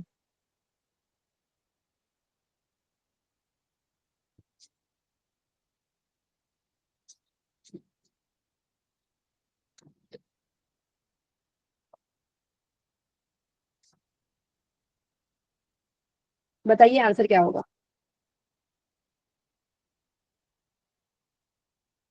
ऑप्शन ए होगा। First option. A. Option A, okay. हम लोग पहले देख लेते हैं कि योग सिद्धि के लक्षण जो है आपको बताया गया है किसमें, तो आपको श्वेता उपनिषद में योग सिद्धि के लक्षण बताए गए हैं। और वहां पे आप देखेंगे दूसरा जो आपका अध्याय है उसमें 13 नंबर का श्लोक है, उसमें बताया गया आपको लघुत्वम आरोग्यम अलौलुकत्वम वर्ण प्रसादम स्वर स्वाष्टतम च गंध शुभो मूत्र पुरी समल्पम योग प्रवृत्ति प्रथमा वदंती। ठीक है, ये आपके श्लोक बताए गए, जिसमें सबसे पहले लघुत्तम बताया गया है, यानी कि शरीर में लाघवता यानी कि हल्कापन। उसके बाद आरोग्यम बताया गया है, फिर बताया गया अलौलुकत्वम। ठीक है, यहाँ लौलुकत्वम याद नहीं रखना है, अलौलुकत्वम यहाँ पे बताया गया है। ये इससे एग्जाम में क्वेश्चन भी आया था। ठीक है, अलौलुकत्वम इसका मतलब क्या होता है, तो आसक्ति न होना, विषयों में आसक्ति न होना। ठीक है, आसक्ति का न होना, ये आपको ध्यान रखना है। तो लघुत्तम आरोग्यम अलौलुकत्वम। उसके बाद वर्ण प्रसादन बताया गया। ठीक है, वर्ण प्रसादन। ठीक है, वर्ण प्रसादन का मतलब यहाँ पे आपको ध्यान रखना है शरीर के वर्णों की उज्ज्वलता, उज्ज्वलता ध्यान रखना है। उसके बाद स्वर की मधुरता, स्वर श्रेष्ठतम बताया गया है। अगर हम लोग संस्कृत में देखेंगे तो स्वर जो है श्रेष्ठतम बताया गया है, और यानी कि यहाँ पे क्या हो जाएगा, स्वर की मधुरता। उसके बाद स्वर श्रेष्ठतम के बाद आपको बताया गया है गंध। ठीक है, शुभ गंध, शुभ गंध बताया गया, शुभ गंध यानी कि शुभ गंध का आना। और उसके बाद जो मल मूत्र जो है उसकी मूत्र पुरीस अल्पम बताया गया, यानी कि मल मूत्र की कमी बताया गया, मूत्र पुरीस अल्पम, मूत्र पुरीस और अल्पम बताया गया है, यानी कि मलमूत्र की अल्पता बताया गया है, मलमूत्र की अल्पता हो जाता है। ठीक है, ये आपको यहाँ पे ध्यान रखना है, जो कि श्वेता उपनिषद में बताया गया है 13 नंबर में। लघुत्वम आरोग्यम अलौलुकत्वम वन प्रसादन स्वर श्रेष्ठतम च गंध शुभ गंध यानी कि गंध शुभ, और मल पुरुष का जो है अल्प हो जाना, ये आपको बताया गया है 13 नंबर में। अब यहाँ पे आपको क्रम में लगाने के लिए पूछा गया था, तो सबसे पहले हम लोग देखते हैं लघुत्वम किस में दिख रहा है, शरीर की लाघवता हल्कापन आपका जो है बी नंबर में दिख रहा है। उसके बाद आपको आरोग्यता बताया गया है, फिर अलौलुकत्वम बताया गया है, आपसे आपके ऑप्शन में अलौलुकत्वम ई नंबर में है। फिर आपको बताया गया है वर्ण प्रसादन यानी कि फोर्थ, और फिर स्वर की मधुरता बताया गया है, तो ये आपका फिफ्थ हो जाएगा। तो सबसे पहले हम लोग देखेंगे बी ऑप्शन होना चाहिए, सबसे पहला ऑप्शन में बी, तो एक ही ऑप्शन में आपको बी दिख रहा है। ठीक है, तो पहला आंसर आपका सही हो जाएगा। ठीक है, श्वेता सूत्र उपनिषद में बहुत सारे जो है श्लोक बहुत अच्छे अच्छे दिए गए हैं और बहुत इंटरेस्टिंग भी है, तो उसको ध्यान रखना है। जैसे कि एक श्लोक में बताया गया है कि पंचमहाभूत की सिद्धि होने पर शरीर का क्या होता है, पंचमहाभूत की सिद्धि होने पर, तो उसमें बताया गया है आपको कि न तस्य रोगो न जरा न मृत्यु प्राप्त से योगा अग्निमय शरीरम। ठीक है, ये बताया गया। पृथ्व्याप्त तेजो अनिलखे समुत्थ्यते पंचात्मके योग गुणे प्रवृत्ते न तस्य रोगो न जरा न मृत्यु प्रातः से योगा अग्निमय शरीरम। यानी कि पृथ्वी जल अग्नि वायु और आकाश, इन पांचों महाभूत का सम्यक उत्थान होने पे इससे संबंधित जो है, यानी कि जो हमारा युगा अग्नि में जब शरीर की प्राप्ति हो जाती है तो क्या होता है, ना ही रोग होता है और ना ही वृद्धावस्था आता है और ना ही असामयिक मृत्यु होती है। ये बताया गया है, ये आपका दूसरा अध्याय का 12 नंबर श्लोक में बताया गया, बहुत इंपॉर्टेंट श्लोक है। आप इसको कहीं भी बोल सकते हैं जब आप योगा वगैरह करवा रहे हो, तो अच्छा भी लगता है सुनने में कि योग करने से जो है ना ही आपको रोग होगा, ना ही असमय मृत्यु होगी, ना ही वृद्धावस्था आएगा, इस तरीके से। तो दूसरा अध्याय का ये आपके 12 नंबर श्लोक में बताया गया है। ठीक है, उसी तरह हम लोग दूसरा अध्याय का इसमें देखते हैं 10वां नंबर श्लोक, वो भी बहुत इंटरेस्टिंग है। उसमें बताया गया है, समय सुचो सरकरा वहीन बालुका विवर्जिता शब्द जल सरादि भी मनोनुकूलेन तु चक्षु पीड़ेन गुहा निवास श्रेणी प्रयोजित। यहाँ पे उपयुक्त स्थान बताया गया है। ठीक है, उपयुक्त स्थान जो है बताया गया ध्यान करने के लिए, जिसमें बोला गया है साधक को समतल शुद्ध भूमि, कंकड़, अग्नि और बालू से रहित, शब्द जल और आश्रय की दृष्टि से मन के अनुकूल होना चाहिए। ये क्वेश्चन आया था एग्जाम में, शब्द जल आश्रय की दृष्टि से मन के अनुकूल, नेत्रों को पीड़ा न देने वाले, गुहा वायु शून्य स्थान में मन को ध्यान में लगाने का अभ्यास करना चाहिए। ठीक है, तो ये आपका दूसरा जो है दूसरा अध्याय का 10वां नंबर श्लोक में बताया गया है। एक और श्लोक इसे बताया गया है दूसरा अध्याय का 11वां नंबर श्लोक में, जिसमें आपको बताया गया है कि योग साधना प्रारंभ की सफलता के क्या क्या चिन्ह दिखाई पड़ते हैं। तो उसमें बताया गया निहार धूमा अर्का अनिल अनाल खद्योत विद्युत स्फटिक सती नाम एतानी रूपानी सरानी ब्रह्मण्य अभिव्यक्ति करानी योगी। यानी कि कुहरा, निहार का मतलब कुहरा बताया गया है, धूम यानी कि धुआं, और अर्कानल का मतलब सूर्य, फिर वायु, अग्नि, जुगनू, बिजली, स्फटिक मणि और चंद्रमा। ये सारी चीजों जो है सफलता के लक्षण में उसको दिखने लगता है, कुहरा दिखने लगता है, धुआं, सूर्य, वायु, अग्नि, जुगनू, बिजली, स्फटिक मणि और चंद्रमा। ठीक है, तो ये चार जो है सूत्र में बताई हूँ, चारों इंपॉर्टेंट है। एक आपका जो है चौथा अध्याय का 10वां नंबर श्लोक भी, वो भी इंपॉर्टेंट है, जो कि आया है इससे भी क्वेश्चन, तो ये भी आप लोग इसको ध्यान में रख सकते हैं। ठीक है, श्वेता श्वेता उपनिषद में। ओके, छठा अध्याय का 16 नंबर का श्लोक से भी क्वेश्चन पूछा गया है, तो आप ये भी ध्यान रख सकते हैं, आपके एग्जाम में इससे भी क्वेश्चन आया हुआ है, श्वेता श्वेता उपनिषद से। ओके, चलिए नेक्स्ट क्वेश्चन में चलेंगे हम लोग। निम्नलिखित को क्रमानुसार व्यवस्थित करने के लिए बताया गया है। देखिए यहाँ पे अंतराय से क्वेश्चन आपके पूछे गए हैं। फोर्थ ऑप्शन, नहीं third fourth option, option, third third option 3 होगा। 9 अंतराय से क्वेश्चन पूछे गए। सबसे पहले व्याधि आपको ध्यान रखना है। ठीक है, सत्यान, संशय, उसके बाद प्रमाद, आलस्य, आवृत्ति, आवृत्ति, भ्रांति दर्शन, अलब्ध भूमि तत्व और अनवस्थित तत्व, अनवस्थित तत्व। ठीक है, तो ये आपको 9 अंतराय जो है ध्यान रखना है। अब यहाँ सीक्वेंस में लगाने के लिए आपको यहाँ पे दिया गया, तो सबसे पहले देखिए व्याधि तो नहीं दिया गया है। ठीक है, व्याधि के बाद सत्यान, तो इसमें सत्यान भी नहीं है। संशय से शुरू है, तो संशय आपका सबसे पहला हो जाएगा। ठीक है, उसके बाद प्रमाद हो जाएगा। तो हम लोग यहाँ पे देख रहे थे, संशय हो गया, प्रमाद, आवृत्ति तक देख लिए थे। उसके बाद भ्रांति दर्शन, ये आपके 4 नंबर हो जाएंगे, भ्रांति दर्शन। ठीक है, और अलब्ध भूमि तत्व, ये आपके 5 नंबर। तो हम लोग देखते हैं यहाँ पे सबसे पहले संशय, बी नंबर ऑप्शन किसमें है, एक ही में बी ऑप्शन दिख रहे हैं। ठीक है, उसके बाद आपके डी यानी प्रमाद वाले हो जाएंगे, फिर ई आवृत्ति, और फिर ए में देखते हैं हम लोग भ्रांति दर्शन, और फिर सी में अलब्ध भूमि तत्व। ठीक है, तो ये आपको ध्यान रखना है। ये आपके समाधि पाठ के 30 नंबर सूत्र में बताया गया है। इसके साथ विक्षेप सब हुआ आते हैं, तो आपको वो भी ध्यान रखना है। दुख, दौर मनस्य, दुख दौर मनस्य, श्वास प्रश्वास विक्षेप सब हुआ। ठीक है, श्वास प्रश्वास, दुख दौर मनस्य, अंग में जत्व। ठीक है, अंग में जत्व, ये हो गया, दुख हो गया, फिर दौर मनस्य, फिर अंग में जत्व, फिर श्वास और प्रश्वास, ये आपके 5 जो है विक्षेप सब हुआ बताया गया, तो इसको भी सीक्वेंस में ध्यान रखिएगा। ठीक है, तो यहाँ पे आंसर आपके 3 नंबर हो गए। नेक्स्ट क्वेश्चन में चलेंगे। नेक्स्ट आपका क्वेश्चन है, नेफ्रॉन के निम्नलिखित भागों को सही क्रम में बताना है आपको। एक बार और इसके बारे में मैं क्वेश्चन करवा चुकी हूँ, नेफ्रॉन से संबंधित।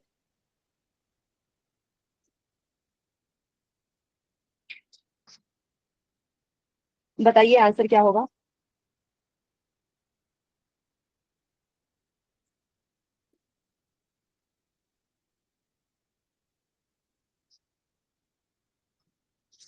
Fourth option, last one. Behind the head and place the hand.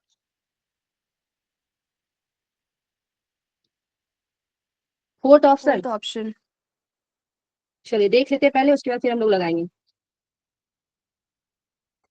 Fourth option, पहले बी ग्लेमेरुलस। ठीक है, ये आपके पहले हो जाएंगे, फिर पीसीटी हो जाएगा, प्रॉक्सिमल कॉन्वोल्यूटेड ट्यूब्यूल्स, उसके बाद फिर आपका हो जाएगा लूप ऑफ हेनले, ठीक है, ये आपके 3 नंबर।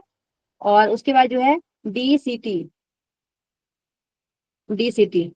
डिजिटल कॉन्वोल्यूटेड ट्यूब्यूल्स, ठीक है, तो ये आपके 4 नंबर। तो यहाँ पे देख लेते हैं, पहले आपके ग्लोमेरुलस हो गए, फिर सी नंबर में आपके पीसीटी हो गए, फिर डी यानी कि लूप ऑफ हेनले, और उसके बाद ए यानी कि digital convoluted tubules.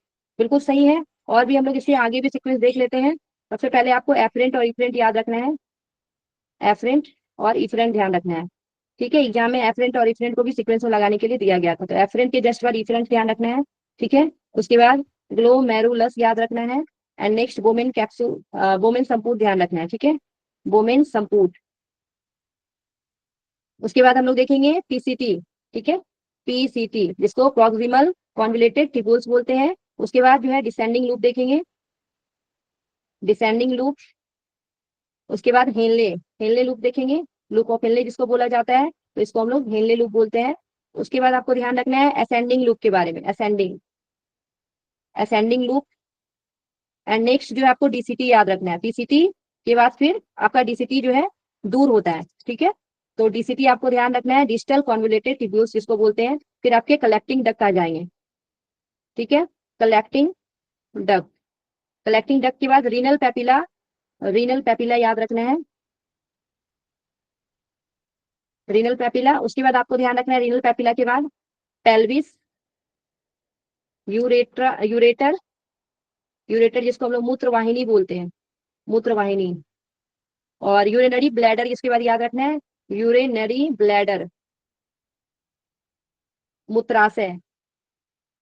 And next आपको यूरेथ्रा याद रखना है, यूरेथ्रा यानी कि मूत्र मार्ग। नेक्स्ट टाइम आपके नीचे वाले से क्वेश्चन पूछा गया था, है ना, तो आपको ध्यान रखना है कि कैसे अभी इससे क्वेश्चन पूछा जा सकता है लगाने के लिए, तो ऊपर से नीचे तक इसका पूरा याद रख लेना है, ठीक है। इससे बहुत बार क्वेश्चन रिपीट हुए हैं, अभी नेक्स्ट टाइम और भी आपको क्वेश्चन देखने को मिलेगा। अभी लगातार 2 बार तो देख ही लिए हैं, आपका आंसर यहाँ 4 नंबर हो जाएगा, ठीक है। नेक्स्ट क्वेश्चन में चलेंगे। नेक्स्ट आपका क्वेश्चन है योग सूत्र के निम्नलिखित को क्रम अनुसार, अभी जस्ट मैं बताई कि इससे भी आपका क्रम अनुसार पूछा जाएगा, विक्षेप समूह से देखिए दे दिया गया है, विक्षेप समूह, ठीक है।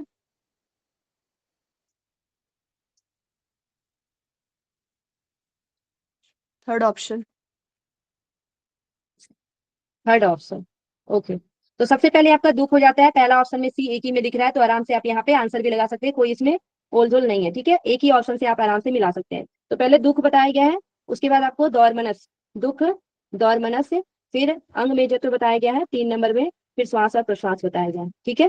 तो यहाँ पे देख लेते हैं, सबसे पहले सी हो जाएगा, सी के बाद ए दौर्मनस, और फिर डी यानी अंग में जत्व, और फिर बी में श्वास और प्रश्वास। 31 नंबर जो है आपको देखने में मिलता है, पहला जो यानी कि समाधिपाद में, समाधिपाद का 31 नंबर सूत्र में देखने को मिलता है ये, ओके। नेक्स्ट क्वेश्चन में चलेंगे, यहाँ पे भी आपके पतंजलि योग सूत्र से क्वेश्चन पूछा गया है, आपको बताना है इसका आंसर क्या होगा। थर्ड नंबर, फोर्थ वाला दिख नहीं रहा। ऑप्शन 3।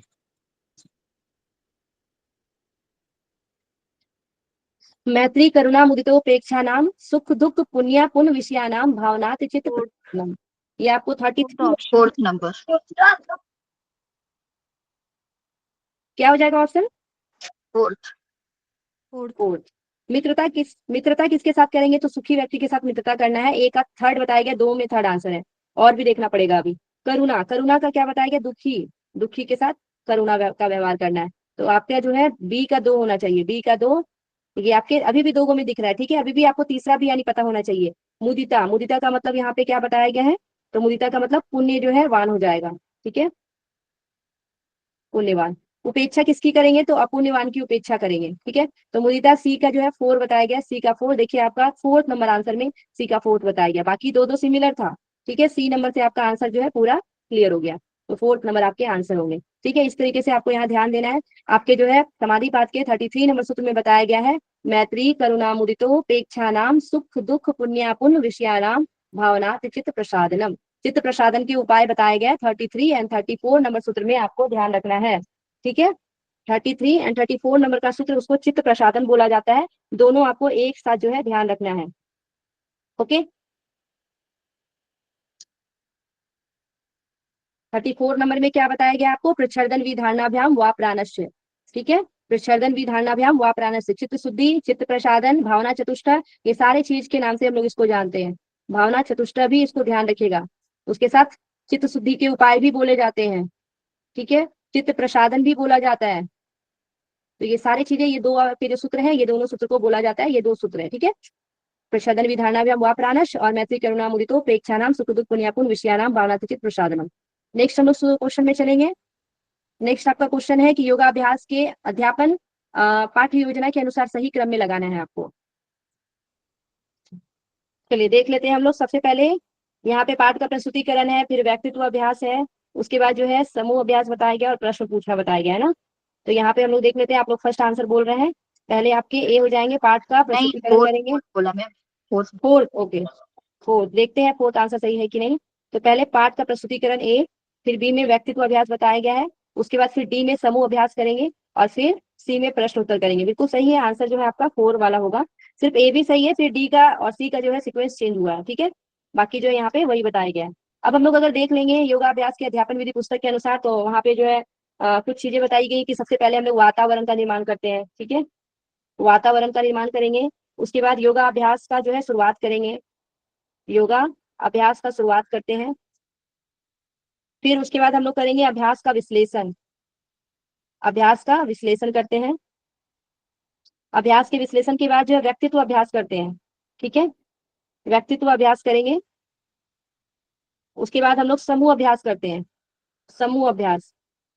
समूह अभ्यास के बाद हम लोग अशुद्धि में सुधार करते हैं, क्या गलती कर रहा है कोई, तो अशुद्धि में जो है सुधार करते हैं, अशुद्धि सुधार। उसके बाद फिर निर्देश कार्य करते हैं, ठीक है, निर्देश कार्य फिर से करते हैं। और फिर प्रदर्शन पुनरावृत्ति करते हैं, फिर से प्रदर्शन जो है पुनरावृत्ति की बातें यहाँ पे करते हैं, ठीक है।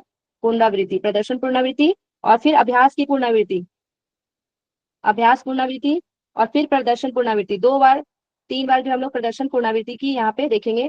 फिर से प्रदर्शन पुनरावृत्ति हुआ, फिर विश्राम की अवधि, फिर विश्राम करते हैं, और फिर अंतिम में जो है सार बताते हैं, ठीक है, सार बताना। तो योगाभ्यास की अध्यापन विधि पुस्तक में ये जो है 12 आपको बताया गया है। तो ये जो क्रम याद रखिएगा, तो आपको जो है इस तरीके से अगर 4 ऑप्शन देके पूछा जाएगा तो गलती नहीं होगा, ठीक है। आपको सबसे पहले व्यक्तित्व अभ्यास के बाद समूह अभ्यास होता है, ये हमेशा ध्यान रखना होगा, ठीक है। व्यक्तित्व अभ्यास के बाद ही समूह अभ्यास होता है, ग्रुप, ठीक है। ये भी आपको ध्यान रखना होगा। नेक्स्ट क्वेश्चन में चलेंगे। नेक्स्ट आपका क्वेश्चन जो है पूछा गया पतंजलि योग सूत्र से, इसको भी क्रम में लगाना है आपको।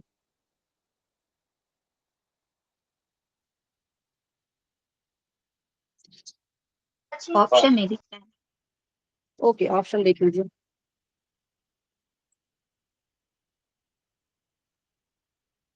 Third option. Third option. Third option, okay. इसका सीक्वेंस जो होता है, सबसे पहले आपका श्रद्धा हो जाएगा, श्रद्धा, वीर्य, स्मृति, समाधि, उसके बाद आपका प्रज्ञा हो जाएगा, ठीक है। श्रद्धा, वीर्य, स्मृति, समाधि, प्रज्ञा पूर्वक इतने शाम। तो सबसे पहले हम लोग देखेंगे श्रद्धा जो है आपके डी नंबर में है, ऑप्शन डी, श्रद्धा। डी 2 में देखने को मिल रहा है। उसके बाद श्रद्धा, श्रद्धा के बाद वीर्य देखना है, ठीक है। श्रद्धा के बाद वीर्य यानी कि आपकी कितने नंबर में है, सी नंबर में। तो D C third number answer में देखने को मिल रहा है। 2 ऑप्शन से आपका काम बन गया, ठीक है। श्रद्धा के बाद वीर्य, फिर स्मृति, फिर उसके बाद समाधि, और उसके बाद श्रद्धा, वीर्य, स्मृति, समाधि, प्रज्ञा पूर्वक इतरेशम आपको ध्यान रखना है, ठीक है, प्रज्ञा लास्ट में। ये आप देखेंगे तो आपको जो है समाधि पाद का जो है 20 नंबर सूत्र में देखने को मिलता है, श्रद्धा, वीर्य, स्मृति, समाधि, प्रज्ञा पूर्वक इतरेशम, ठीक है। ये आपको ध्यान रखना है। नेक्स्ट क्वेश्चन में चलेंगे। नेक्स्ट आपका क्वेश्चन है अभिकथन और तर्क वाला क्वेश्चन पूछा गया है कि सात्विक लोग जो है सात्विक ईश्वर को की पूजा करते हैं। तर्क दिया गया है क्योंकि सात्विक लोग गर्म, नमकीन एवं स्वादिष्ट भोजन पसंद करते हैं। Third option. गलत है मैम, फोर्थ ऑप्शन। ए सही है लेकिन आर गलत है, ओके। बिल्कुल सही आंसर है, सात्विक लोग जो है सात्विक ईश्वर की पूजा करते हैं, और सात्विक लोग गर्म, नमकीन और स्वादिष्ट भोजन नहीं करते हैं, होना चाहिए यहाँ पे, या करते हैं दे दिया, इसलिए ऑप्शन गलत हो गया। पहला आपका सही हो गया, तो ए सही है ना, आर गलत है, ठीक है। सात्विक आहार में क्या क्या आ जाता है? सात्विक आहार आयु, सत्व, बल, आरोग्य, ठीक है, आरोग्य, सुख और प्रीति को बढ़ाने वाला, सुख एवं प्रीति को बढ़ाने वाला होता है। उसके बाद हृदय को शक्ति देने वाला, हृदय को शक्ति देने वाला, रस युक्त, कैसा आहार होता है? तो रस युक्त होता है, रस युक्त स्निग्ध, जिसको चिकना बोलते हैं। तो रस युक्त स्निग्ध चिकना आहार सात्विक मनुष्य को क्या होता है? प्रिय होता है। तो आपका यहाँ पे अगर ये ऑप्शन में दिया रहता आयु सत बल आरोग्य सुख प्रीति हृदय और रसयुक्त स्निग्ध अगर भोजन रहता तो वो आपका सही हो सकता था। ठीक है, आयु सत बलारोग सुख प्रीति विवर्धना रस्या स्निग्धा स्थिरा हृदय आहार सात्विक प्रिय। ये आपका 8वां नंबर जो है 17वां अध्याय का 8वां नंबर सूत्र आपको ध्यान रखना है। राजसिक, तामसिक और सात्विक आहार के बारे में आपको 17वां अध्याय में देखने को मिलता है 8, 9 और 10 नंबर श्लोक में। सबसे पहले आपको सात्विक आहार के बारे में, फिर 9 में जो आपको राशिक आहार के बारे में, 10 में तामसिक आहार के बारे में वर्णन मिलता है 17वां अध्याय में। ठीक है, 17वां अध्याय यानी कि श्रद्धात्रय विभाग योग में, भगवत गीता के श्रद्धात्रय विभाग योग में। ओके, श्रद्धात्रय विभाग योग में, ये ध्यान रखना है। नेक्स्ट क्वेश्चन में चलेंगे। नेक्स्ट क्वेश्चन भी फिर से आपका अभिकथन और रीजन का आया गया है। इसमें पूछा गया है कि आनंददायक मनोदशा में बहुत अच्छे अच्छे विचार आते हैं, और रीजन बताया गया है क्योंकि संज्ञान संवेग से प्रभावित नहीं होता है। अगर आपको संज्ञान संवेग नहीं समझ में आ रहा है, इंग्लिश में भी आपको इस क्वेश्चन को देख सकते हैं, इंग्लिश में भी देख लीजिए, उसके बाद हम इसका आंसर देखेंगे।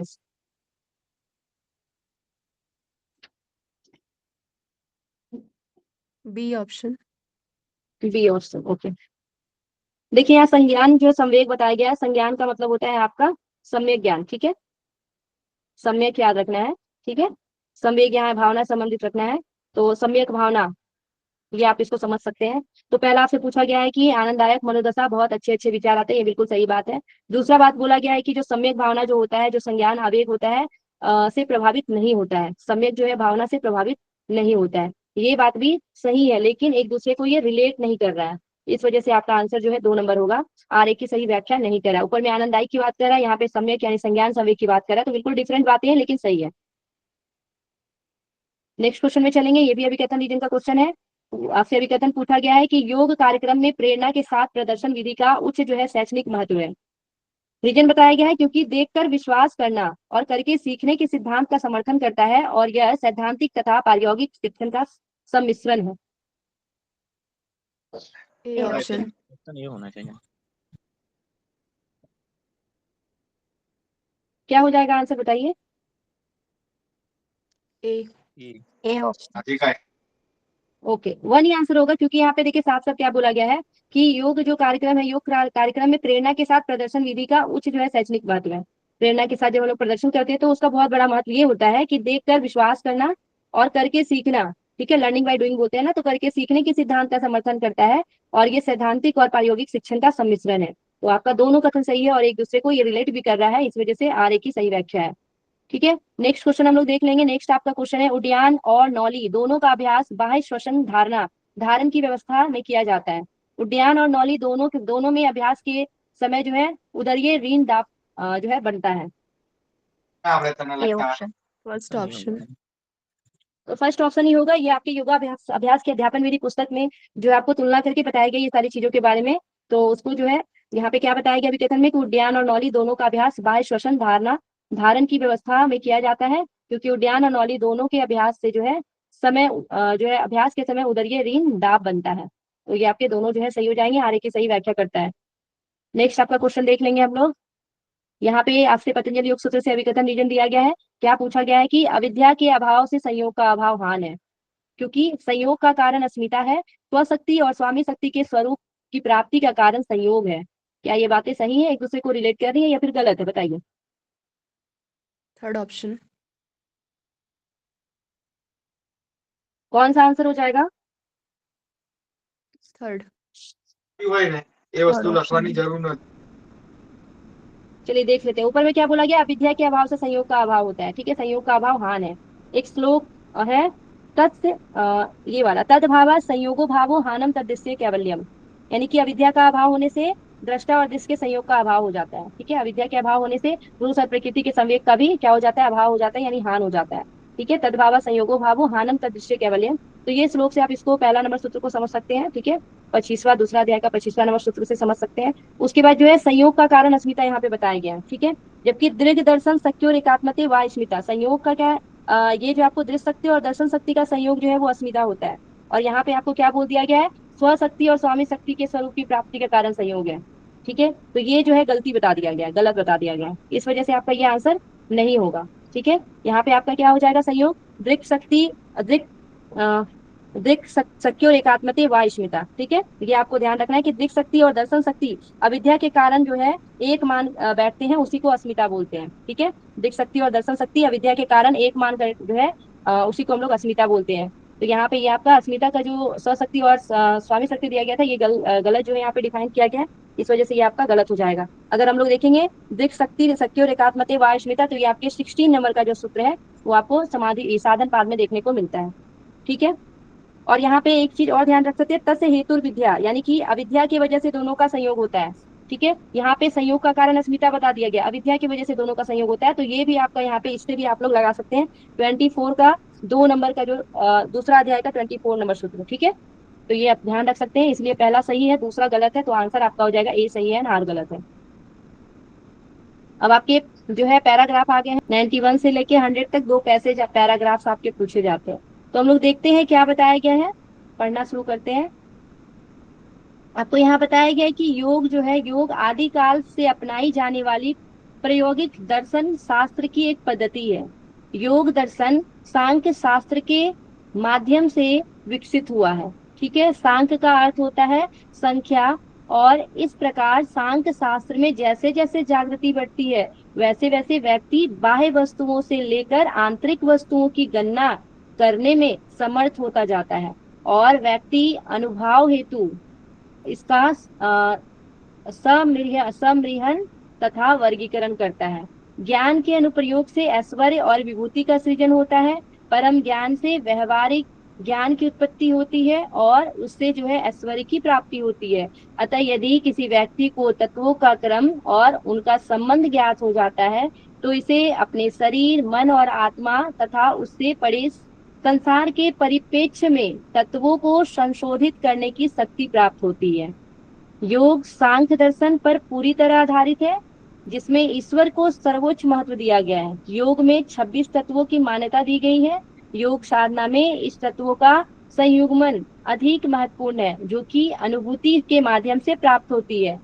सभी प्रकार के भोजन की आदतें, जीवन शैली और सभी यौगिक पद्धतियां का आशय जो है उक्त लक्ष्य की प्राप्ति है। अतः शरीर, मन और आत्मा के तत्व त्रयों की सुसंगति के लिए यौगिक पद्धतियों के साथ साथ भोजन की आदतें, जीवन शैली तथा अन्य कारक भी सहायक होनी चाहिए। एक बुद्धिमान व्यक्ति इन पद्धतियों को अपने जीवन में अपनाता है और शारीरिक स्तर से लेकर मानसिक स्तर तक उत्तरोत्तर उच्चतर स्तर तक जो है बेहतर स्वास्थ्य की प्राप्ति करता है। पंच कर्मेंद्रियां तथा पंच ज्ञानेंद्रियां सर्वथा अतः अंतः जो है संबंधित होते हैं, क्योंकि दोनों बुद्धि से जो है अद्भुत होती है। अतः बुद्धि के संशोधन और रूपांतरण से हमारे ज्ञानेंद्रियों और कर्मेंद्रियों पर प्रभाव पड़ता है। अतः प्रत्यक्ष मानसिक एकाग्रता और अप्रत्यक्ष मानसिक एकाग्रता अर्थात ध्यान और आसन को भी ज्ञानेंद्रियों, कर्मेंद्रियों और पंच महाभूतों पर प्रभाव डालना चाहिए, जो कि हमें अंतर्निहित है। हमारे खाद्य पदार्थ जिसका हम चयन करते हैं और जो हमें प्राप्त होते हैं, उनका सबका निर्णय मन द्वारा किया जाता है। ठीक उसी प्रकार संयोजन तथा पोषण को भी बुद्धि द्वारा ही नियंत्रित किया जा सकता है। इसलिए कोई स्थिति जिसमें प्रदूषक तत्वों के लिए या तो अनुकूल वातावरण तैयार करता है, या फिर अपक्रिया भी बुद्धि से संबंधित है। संक्षेप में योग चिकित्सा किसी व्यक्ति की यौगिक आवश्यकता अनुसार पद्धतियों का अनुप्रयोग मात्र है। भगवत गीता में ठीक ही कहा गया है कि उदरेत आत्मा न आत्मनम योग चिकित्सा पर जो है लागू होता है। इसके आधार पर योग चिकित्सा को त्रिगुणों को अधिक महत्व देकर विकसित किया जा सकता है। इस प्रकार आयुर्वेद में त्रिदोष पर बल देते हुए भारतीय जो है शिक्षण की अनुशंसी शाखा विकसित की गई है। ठीक है। तो हम लोग इसका देख लेते हैं क्वेश्चन क्या क्या पूछा गया है। क्वेश्चन आपसे पूछा गया है कि उपयुक्त गद्यांश के संदर्भ में प्रायोगिक दर्शन का नाम बताएं। ठीक है। उपयुक्त गद्यांश के संदर्भ में प्रायोगिक दर्शन का नाम क्या बताया गया है, तो हम लोग देख लेते हैं। सबसे पहले हम लोग देखते हैं पैराग्राफ में। देखिए आपका यहाँ पे लिखा गया है सबसे पहले कि योग आदि काल में अपनाई जाने वाली प्रायोगिक दर्शन की एक शाखा है। कौन है, तो योग। ठीक है। योग आदि काल में अपनाई जाने वाली प्रायोगिक दर्शन की एक शाखा है। तो आपका ये वाला जो है हो जाएगा योग, इसका आंसर हो जाएगा। इसीलिए यहाँ पे योग लगाई हूँ मैं आंसर। ठीक है। उपयुक्त गद्यांश के संदर्भ में प्रायोगिक दर्शन का नाम क्या बताया गया है, तो योग बताया गया है। दूसरा पूछा गया है कि कैसे कोई ऐश्वर्य का सृजन कर सकता है? तो ज्ञान के अनुप्रयोग से। ठीक है, ज्ञान के अनुप्रयोग से ऐश्वर्य और विभूति का सृजन होता है। ठीक है, ऐश्वर्य और विभूति का सृजन, ठीक है, ज्ञान के प्रयोग से। तो यहाँ पे ज्ञान के अनुप्रयोग से हो जाएगा। ठीक है, तत्वत्रय क्या है? तत्वत्रय देखिए यहाँ पे बताया गया है, शरीर मन और आत्मा। देख सकते हैं यहाँ पे तत्वत्रय में शरीर मन और आत्मा बताया गया है। ये देखिए, शरीर मन और आत्मा को तत्वत्रय की सुसंगति यहाँ पे बताया गया है। नेक्स्ट हम लोग देख लेते हैं। नेक्स्ट आपसे पूछा गया योग के कितने तत्व है? तो योग में आपको 26 तत्व बताया गया है, जो कि साफ साफ यहाँ पे दिया गया है। ठीक है, 26 तत्व जो है आपको यहाँ पे देखने को मिलेगा। यहाँ देखिए, योग में 26 तत्व की मान्यता दी गई है। ठीक है, उसके बाद हम लोग देख लेते हैं। नेक्स्ट आपका क्वेश्चन है, उस तत्व का नाम बताएं जिससे 5 ज्ञानेंद्रिय और 5 कर्मेंद्रिय में परिवर्तन होता है। तो ये बुद्धि में बताया गया है, 5 ज्ञानेंद्रिय 5 कर्मेंद्रिय में परिवर्तन। देखिए, पंच यहाँ लिखा हुआ है, पंच कर्मेंद्रिय और पंच ज्ञानेंद्रिय सर्वथा अंतः संबंधित होती है, क्योंकि दोनों बुद्धि से उद्भूत होती है। ठीक है, इसी वजह से इसका आंसर बुद्धि हो गया। तो ये 5 क्वेश्चन आपके हो गए हैं। आपको समझ में आ गया होगा किस प्रकार हमें क्वेश्चन लगाना है। कुछ भी अपना दिमाग नहीं लगाना है, जो भी आपके पैसेज में दिए गए वही करना है। ठीक है, एक हम लोग अभी देख लेते हैं और पैराग्राफ, ये भी छोटा सा है, तुरंत हो जाएगा। यहाँ पे आपसे क्या बोला गया है पैराग्राफ में कि योग को चित्त की वृत्ति के निरोध के रूप में परिभाषित किया जाता है। चित्त 3 कारणों से बना है, यथा मनस, बुद्धि और अहंकार। चित्त अवलोकन, सावधानी, लक्ष्य तथा तर्क का वाहक है। चित्त वृत्ति को 5 वर्गों में वर्गीकृत किया जाता है और प्रत्येक क्लिष्ट और अक्लिष्ट हो सकती है। ये है प्रमाण यानी कि सम्यक ज्ञान का स्रोत, विपर्य यानी मिथ्या ज्ञान, विकल्प यानी कल्पना, निद्रा और स्मृति। प्रमाण 3 प्रकार के होते हैं, प्रत्यक्ष, अनुमान और आगम। सम्यक अथवा सही ज्ञान इन तीनों स्रोतों से प्राप्त किया जा सकता है। विपर्य गलत एवं भ्रामक ज्ञान के कारण उत्पन्न होता है, जो एक वस्तु के स्थान पर दूसरी वस्तु को गलत समझ लेता है और यह वास्तविकता पर आधारित नहीं होता है। विकल्प क्या है? तो विकल्प शाब्दिक ज्ञान मात्र होता है, जिसके वस्तु का अभाव होता है। निद्रा क्या है? तो निद्रा स्वप्न रहित नींद है, जिसमें विचार और भाव की सभी गतिविधियां जो है समाप्त हो जाती है। स्मृति क्या है? स्मृति शब्दों और अनुभवों का संशोधित स्मरण है। अभ्यास, बारंबार अभ्यास और वैराग्य का साथ साथ अभ्यास आवृत्ति चिंतन की इन 5 चंचल अवस्थाओं को नियंत्रण के लिए ही सही मार्ग है। योग निरंतर अभ्यास शरीर मन और आत्मा में संतुलन स्थापित करता है तथा चित्त की चंचलता को शांत करता है, ताकि ये आत्मा की सही अभिव्यक्ति को और किसी प्रकार से विरूपित न कर सके। तभी जो है आत्मा कैवल्य की प्राप्ति हेतु अपने स्वरूप में अवस्थित हो जाता है। ठीक है, अब हम लोग आंसर ढूंढेंगे इसका। सबसे पहला क्वेश्चन है कि उपयुक्त गद्यांश में जो है निम्नलिखित में से किस प्रकार के प्रमाण का उल्लेख नहीं है? तो अनुमान, आगम और प्रत्यक्ष प्रमाण की यहाँ पे चर्चा की गई है। आप यहाँ देख सकते हैं प्रमाण, यहाँ देखिए प्रत्यक्ष, अनुमान और आगम 3 प्रमाण की चर्चा है। प्रमाण के 3 प्रकार बताए गए हैं, प्रत्यक्ष, अनुमान और आगम। तो ऑप्शन में भी यहाँ पे प्रत्यक्ष, अनुमान, आगम है, युक्ति नहीं है। ऑप्शन में नहीं पूछा गया था तो युक्ति नहीं होगा। उसके बाद नेक्स्ट क्वेश्चन है, वस्तु रहित शाब्दिक ज्ञान को निम्नलिखित में से क्या की संज्ञा दी गई है? वस्तु रहित शाब्दिक ज्ञान। ठीक है, वस्तु रहित शाब्दिक ज्ञान यहाँ देख सकते हैं। विकल्प क्या है? तो शाब्दिक ज्ञान मात्र होता है, ठीक है, जिसमें वस्तु का अभाव होता है। तो शाब्दिक यहाँ पे दिख रहा है, तो विकल्प क्या है? शाब्दिक ज्ञान मात्र होता है जिसमें वस्तु का अभाव होता है। इसी वजह से यहाँ पे आंसर आपका हो जाएगा विकल्प। ठीक है, उसके बाद नेक्स्ट देखते हैं, निम्नलिखित में से क्या चित्त वृत्ति नहीं है? ठीक है, तो चित्त वृत्ति आपको यहाँ पे नहीं बताना था। देख लेते हैं चित्त वृत्ति। तो यहाँ पे आपको जो है चित्त वृत्ति अगर देखेंगे तो यहाँ प्रमाण, विपर्य, विकल्प, निद्रा और स्मृति बताया गया है। अब देखेंगे प्रमाण भी है, विपर्य भी है, विकल्प, निद्रा, स्मृति। यहाँ पे स्मृति भी दिख रहा है, विकल्प आपके नहीं आते उसमें, तो विकल्प आपके यहाँ पे आंसर हो जाएंगे। ठीक है, उसके बाद निम्नलिखित में से क्या चित्तवृत्ति नहीं है? सॉरी, यही पूछा गया था ना चित्तवृत्ति। ओह, ये वाला क्वेश्चन है। तो इसमें अस्मिता जो है नहीं देखने को मिलता है। ठीक है, प्रमाण, विपर्य, विकल्प, निद्रा और स्मृति, उसमें से अस्मिता नहीं होगा।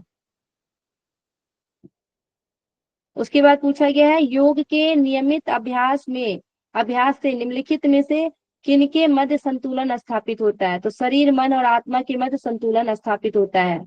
ठीक है, ये देखिए योग का निरंतर अभ्यास से शरीर, मन और आत्मा का संतुलन स्थापित होता है, ये बताया गया है। नेक्स्ट आपका क्वेश्चन है कि चित्त की 5 वृत्तियां को संयमित रखने का सही तरीका क्या है? तो अभ्यास और वैराग्य, अभ्यास और वैराग्य का साथ साथ अभ्यास। ठीक है, देख लेते हैं चित्त वृत्ति के लिए। तो अभ्यास देखिए यहाँ पे अभ्यास और वैराग्य का साथ साथ अभ्यास लिखा गया है। यहाँ ऑप्शन में देखिएगा तो अभ्यास वैराग्य भी दिया गया है। आप पटाख से अभ्यास वैराग्य लगा देंगे तो गलत हो जाएगा, वहां पे और देखना है आपको। देखिए अभ्यास वैराग्य भी दिया गया है, यहाँ पे अभ्यास वैराग्य का साथ साथ जो है आपको अभ्यास करना है, ना कि ये वाला केवल अभ्यास वैराग्य लगा देना है। ठीक है, पूरी तरीके से पैसेज को पढ़ना है और उसी के अनुसार आंसर देना है। आपका कंप्लीट हो चुका है 2019 का दिसंबर पेपर। ओके।